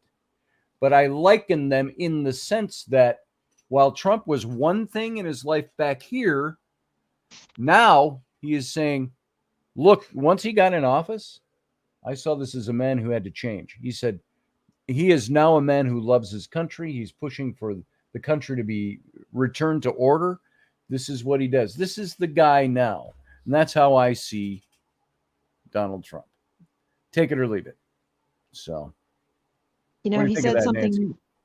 He said something very endearing to me. You forget, I supported Trump when he announced in 2012. Yeah. I mean, I met Trump years and years and years ago, and he made a very, it was in passing. It wasn't a personal meeting or anything like that, but I shook his hand, and it had a very large impact on me as far as who this man was. You can tell a lot from a handshake. You really can. But when he when he was running, when he announced in 2015 that he was going to run, he made a very interesting statement. He literally said that he was running because he was going to give back to this great country what it had given to his family. He wanted to give back. Yes. He was willing to give up of himself, because people forget, even in 2016, he took a massive financial hit to run for office. Yes. People were like staying away from his businesses. They were completely boycotting him. Even now, he's taking personal and massive, and his family's taking hits financially for him to stand up and run again, and to continue to hold that line and say, listen, something was screwy with 2020. I'm not backing off of it. Yeah. And by the way, you have to understand the personal sacrifice that he is making for this country. Yes. Our ego. He doesn't have to do this. He could have walked away a long time ago. By the way, speaking of old home week, we've got Professor Bauer in, true to form, coming in after we've announced that we're going to end the show for the day. That's my motto. Do you not get up until like 9 o'clock in the morning out there? Well, can't you tell? I brought my bed head and everything. I rolled out. I dialed on to YouTube. I started hearing this chatter, and I said, I got to get in there and at least say hi. Shit, I got to be there. One of my You missed Rocky. Rocky was in here with us earlier. Yeah. So it was old home week here. I've got to get you back on Cafe Enigma. I got to talk to you after the show. Yeah, I'm very much ready and willing to do that. I think that we are, and I'll just make it short and sweet. The little bit that I've heard, I think you're all spot on. I think obviously we are in very interesting and transformative times. And I think one of the things that we're really seeing is people are starting to understand the importance of the character of an individual. And that character is a double-edged sword, because it's attacked on one side by those who fear the character, and it's loved and amplified by those who love the character. And I think that what Trump kind of represents, and I think there's a whole bunch of esoteric stuff that you can dig into, and several caverns of rabbit holes you can go down, from his Uncle John back in the 1940s and 30s and 40s, and all of the different dots that you can connect and look at there. But I think Trump is an example of what people have thought or felt, probably felt before they even thought, that there was a significant need to have some different character. We've gone from meritocracy to mediocrity. Yes. And we have these people who have been put in position, put in place to extend this mediocrity. This is what all of this gender and all of the different, not just genetic, it is genetic, but it's where this race stuff comes from. And there's this massive effort to throw confusion into the discourse. Yes. So that the real substance of what people first feel and then think, which is about character. What is the character of an individual? I think Vivek and Bobby are two transformative individuals at this time in the political state, but also in the social state of our fabric. They are actually speaking truth to truth, not just to power, because they're in a position to make a significant change in the discourse and the content in that discourse that's going on. And I think that's one of the really exciting things that I'm seeing. I remember when Bobby first made his announcement, I'm thinking, holy shit, if he got together because of Trump's relationship with the Kennedy family, right, with John and all of them, if those two got together, that would completely dissolve or cause a major devolution of the current crap, because how in the hell could the cognitive dissonance that would occur if those two got together from two different political parties and went and ran the government, it would change fundamentally everything. Yes, it would.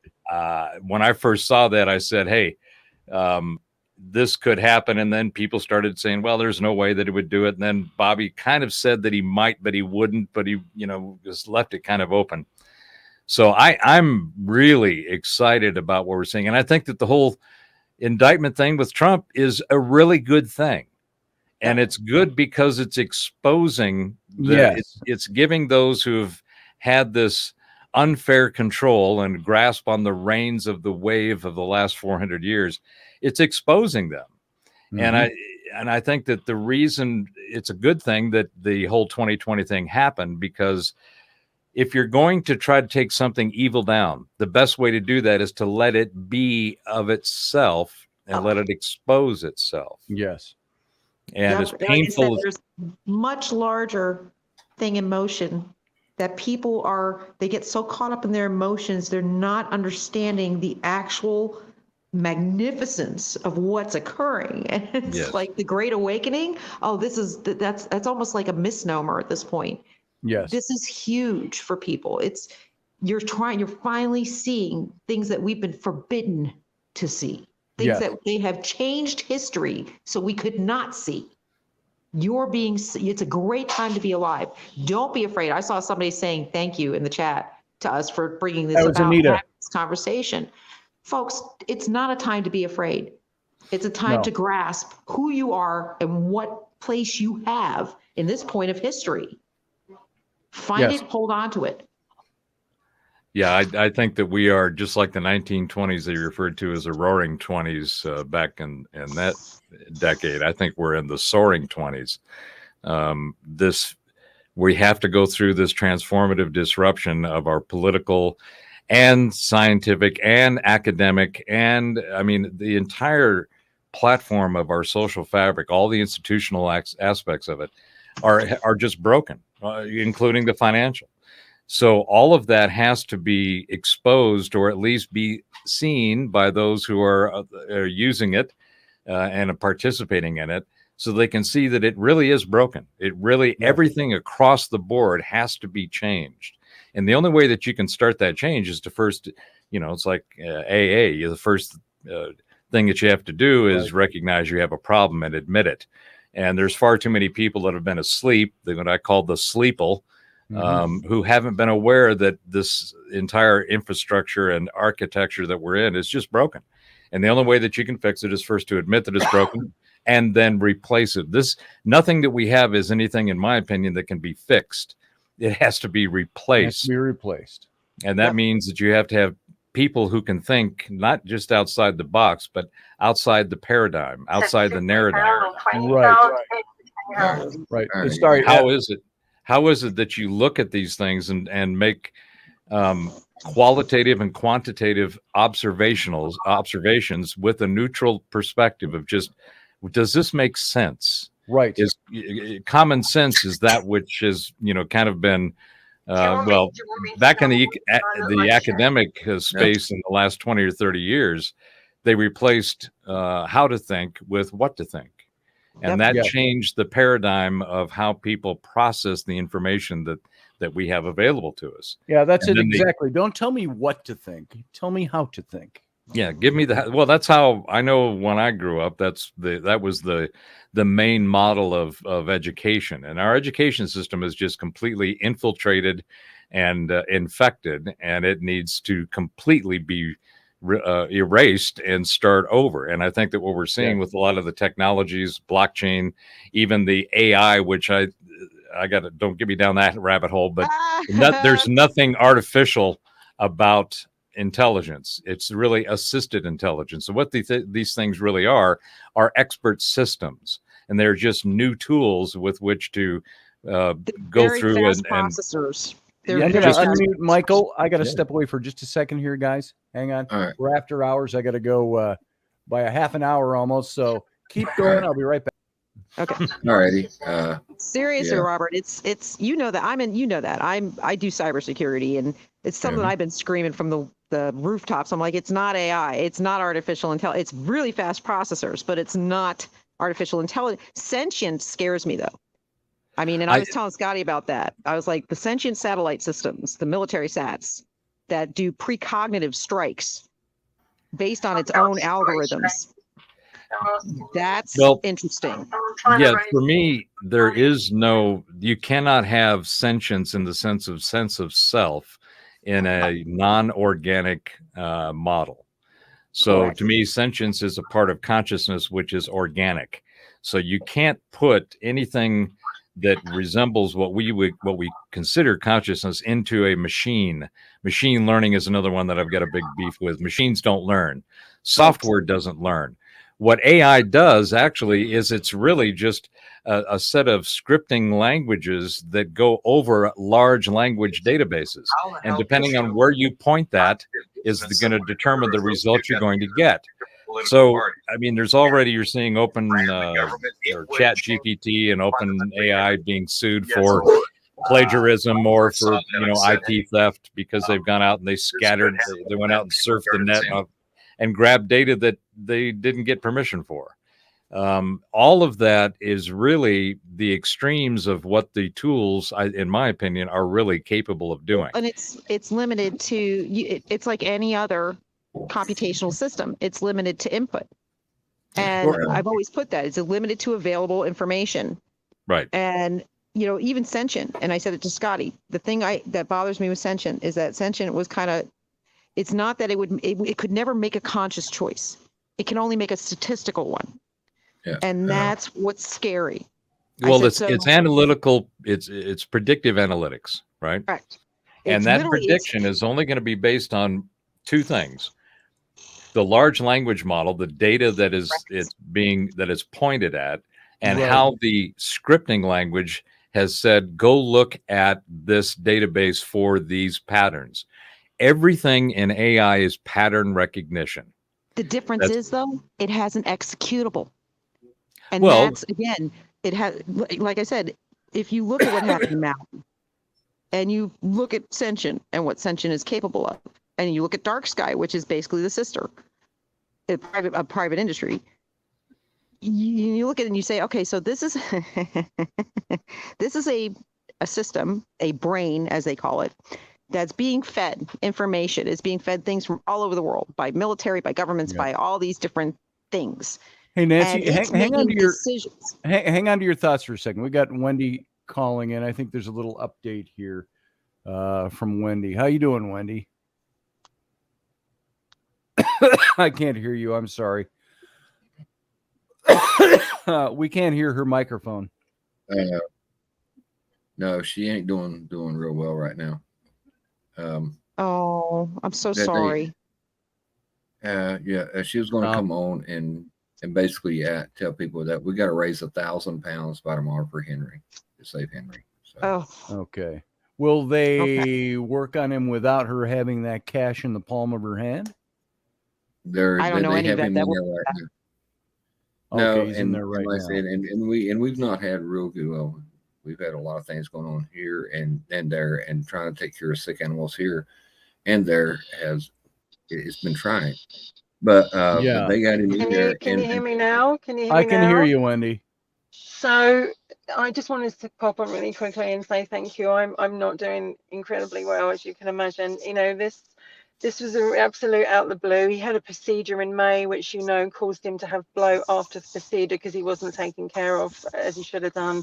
Ever since he's had the procedure, he's had episodes. This morning one came complete. He had one Tuesday night. He had an episode Tuesday night, and then he had one this morning. He was out with me. He was just sniffing around. He wasn't doing anything. And the next thing you know, he went into it. I got him to the vets. I rushed him to the vets. They were waiting for him, and they said, yeah, it's turned into blow. And obviously with blow, you've got 20 minutes to get them to a vet, because if their stomach twists, it's a killer. And so they did all they did all they could. He's now been transferred to a hospital, and I've cried so much today that I look like crap. And I'm going to cry more, because I've left my best friend behind. And he looked to me as he went around the corner, much to say, you know, please don't leave me. And I just felt so bad. And I couldn't have children. I miscarried 2 babies. This dog is everything to me. And it's like he has survived everything they said he wouldn't. And he's coming up to 12, and he's doing really well. He loves life. He loves his walks. He loves his food. He loves his family. He's full of life. But he's got this issue with basset hounds and big dogs, big chested dogs. They can get it. I have to raise £1,000 by tomorrow.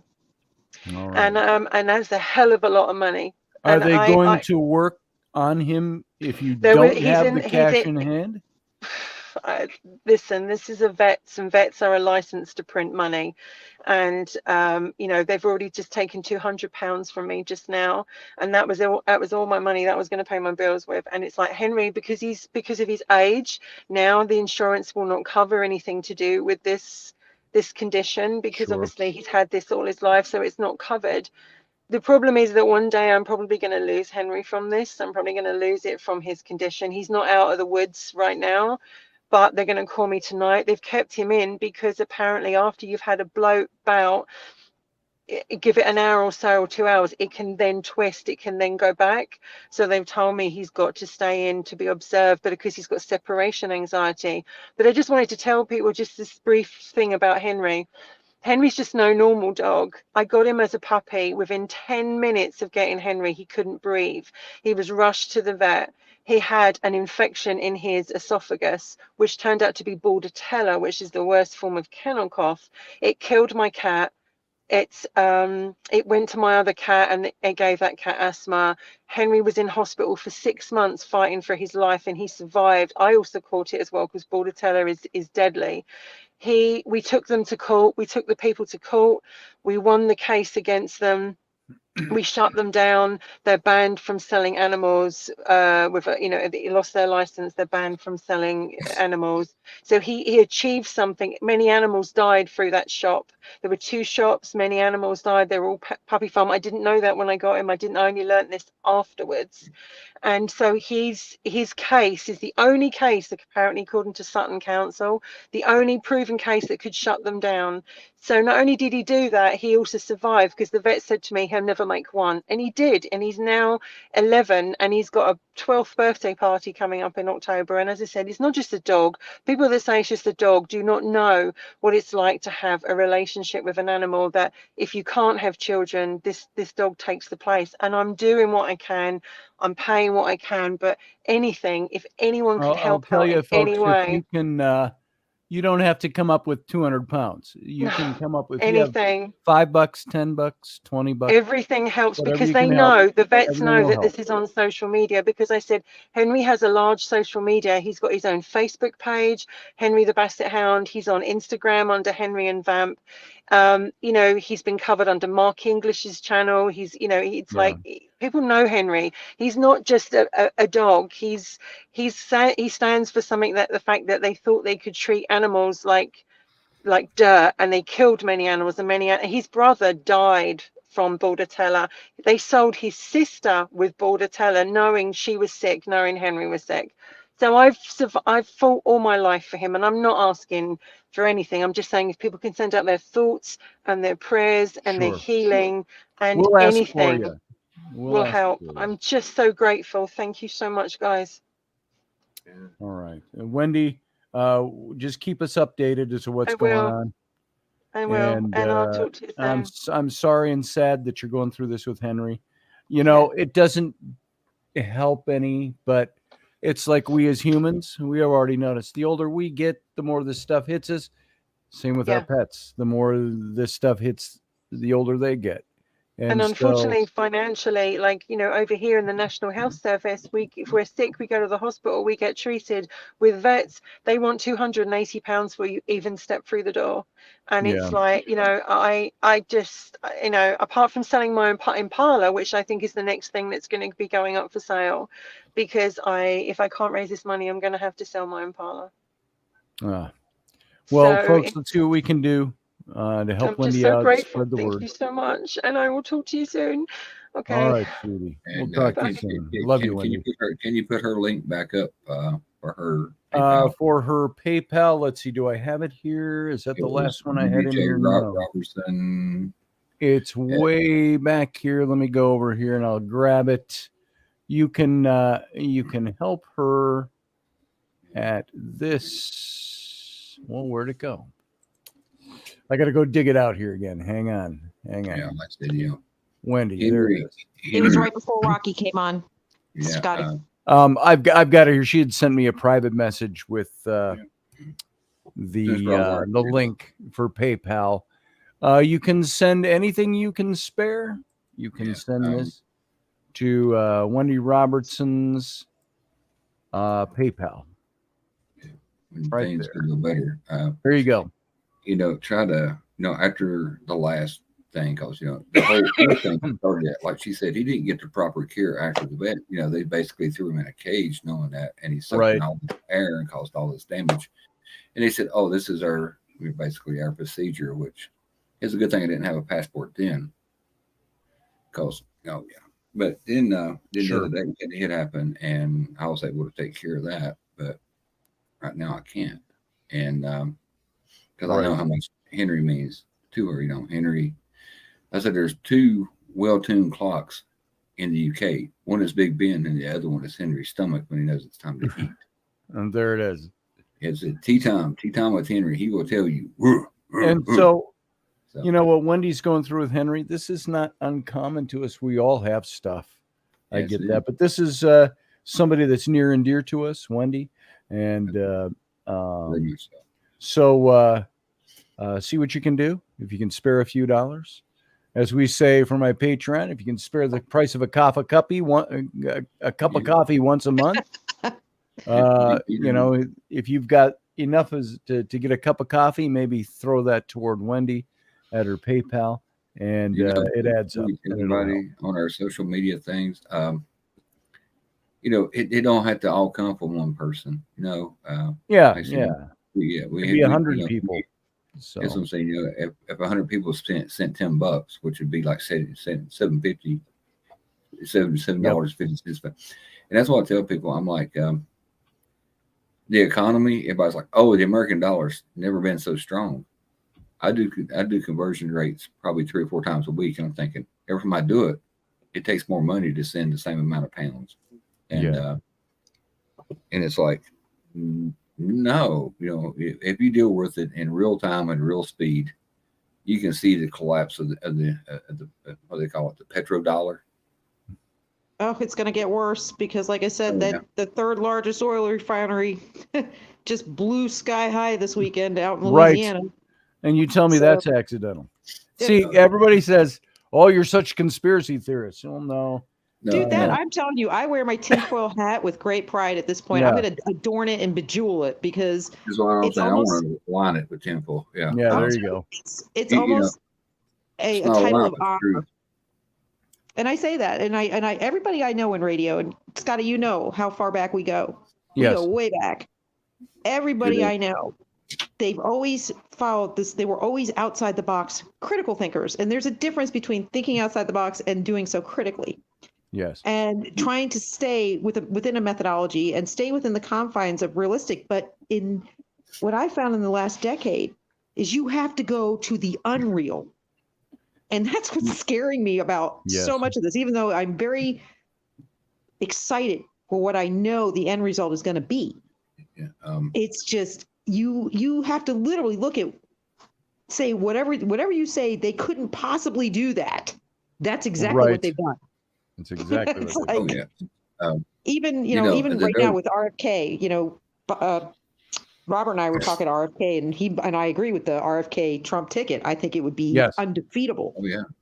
But if you look at what Biden has done, what have they done? They have shut down the JFK files.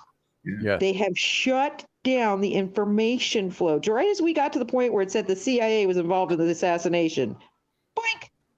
All of a sudden, a lot of that information is being yanked again. Julian Assange. What's happened to Julian Assange? We never hear about Julian Assange. Why? There's still a dead man's key out there with Julian Assange, and there's still hundreds of thousands of files that have not been released. Again, folks, there's so much here. They are so desperate. The air of the desperation stinks, and it's not just the Democrats. I am not shitting on the Democrats' parade. Okay, I'm not. I think the Democrat Party was actually started with some decent ideals. I think the mixture of the two parties would have been perfect. But that is never going to happen because there's money involved. And whenever you involve money and power, nothing good is ever going to come of it for the people. Well, that's pretty much all the time. So, but that's what people are starting to see. And guys, I hate to. Oh, we lost Nancy. I hate to say this. I've got to wrap this up. I've got family obligations and things going on this afternoon, so we've got to wrap this up. But we got to do this again, either next Sunday. Nancy, there she is. Let's bring her back in. Yeah, I've got to wrap this up, Nancy. I've got some familial obligations, and so I've got to get at it. But I want to thank you for being here, and Robert, thank you for being here, Professor. And we'll do this again. We'll either schedule it for during the week or we'll hit it next Sunday when we've got time. And let's get you up at 6 a.m. next week, Professor, and get you in here early. He laughs. Yeah, I'll see what I can do. Yes. Hey, Scotty, what is Nancy's links for the coffee? Oh, yeah. What's the link for your show? You guys can find Cafe Enigma pretty much all over the place. On Cafe Facebook, Enigma. Well, you might post it over there because I can't spell. On Facebook, you're going to find it under Dragus, DREAGUS Productions. That is the main page for Cafe Enigma and the multiple other shows that Dragus produces. On Dragus Telegram, Productions. There you go. Okay, let me on see. Telegram, you can find it under the all-new Cafe Enigma. And basically, you can find it on my Facebook every Wednesday evening when we post. And my Facebook is Charlotte Pagnotta because, again, I've been deplatformed because I have some very strong opinions. Oh. Say it ain't so. Doesn't stop me. Sure, it's not. In fact, if y'all look at my Facebook, you'll see it hasn't stopped me 1 ounce. I still have very strong opinions.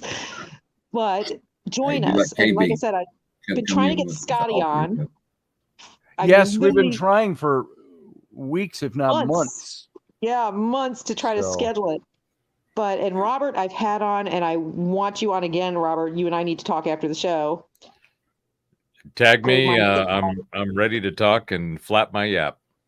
And here is, by the way, this is Nancy's. If you're on Facebook, this is Nancy's Charlotte Pagnotta page. So you can go over there and see her and join her. And we will do this again when we have more time.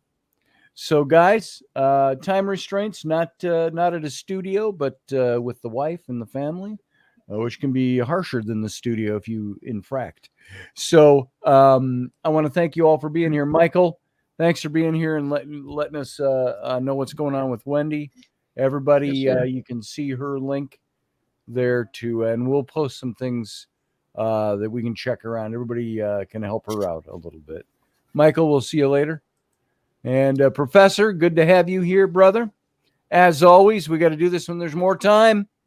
Let's shoot for next Sunday. This may be planned ahead of time. Yeah, well, I'm sorry, Professor. I'm so sorry, Robert. Will this post to your Facebook? Is it going to record and post? Yes. Okay. This will record and post. So right after we're done. So Professor, talk to you later, brother. Thank you, everybody. We'll get this going. And Nancy, of course, good to have you here. I love you. Good to see you. Love you too. Have a good day. And we'll let's talk soon, and soon meaning in the next day or so, and get some things scheduled and put together. Sounds good to me. I will talk to you later, brother. All right. Have a fun rest of your Sunday. And everybody else, thank you for being here.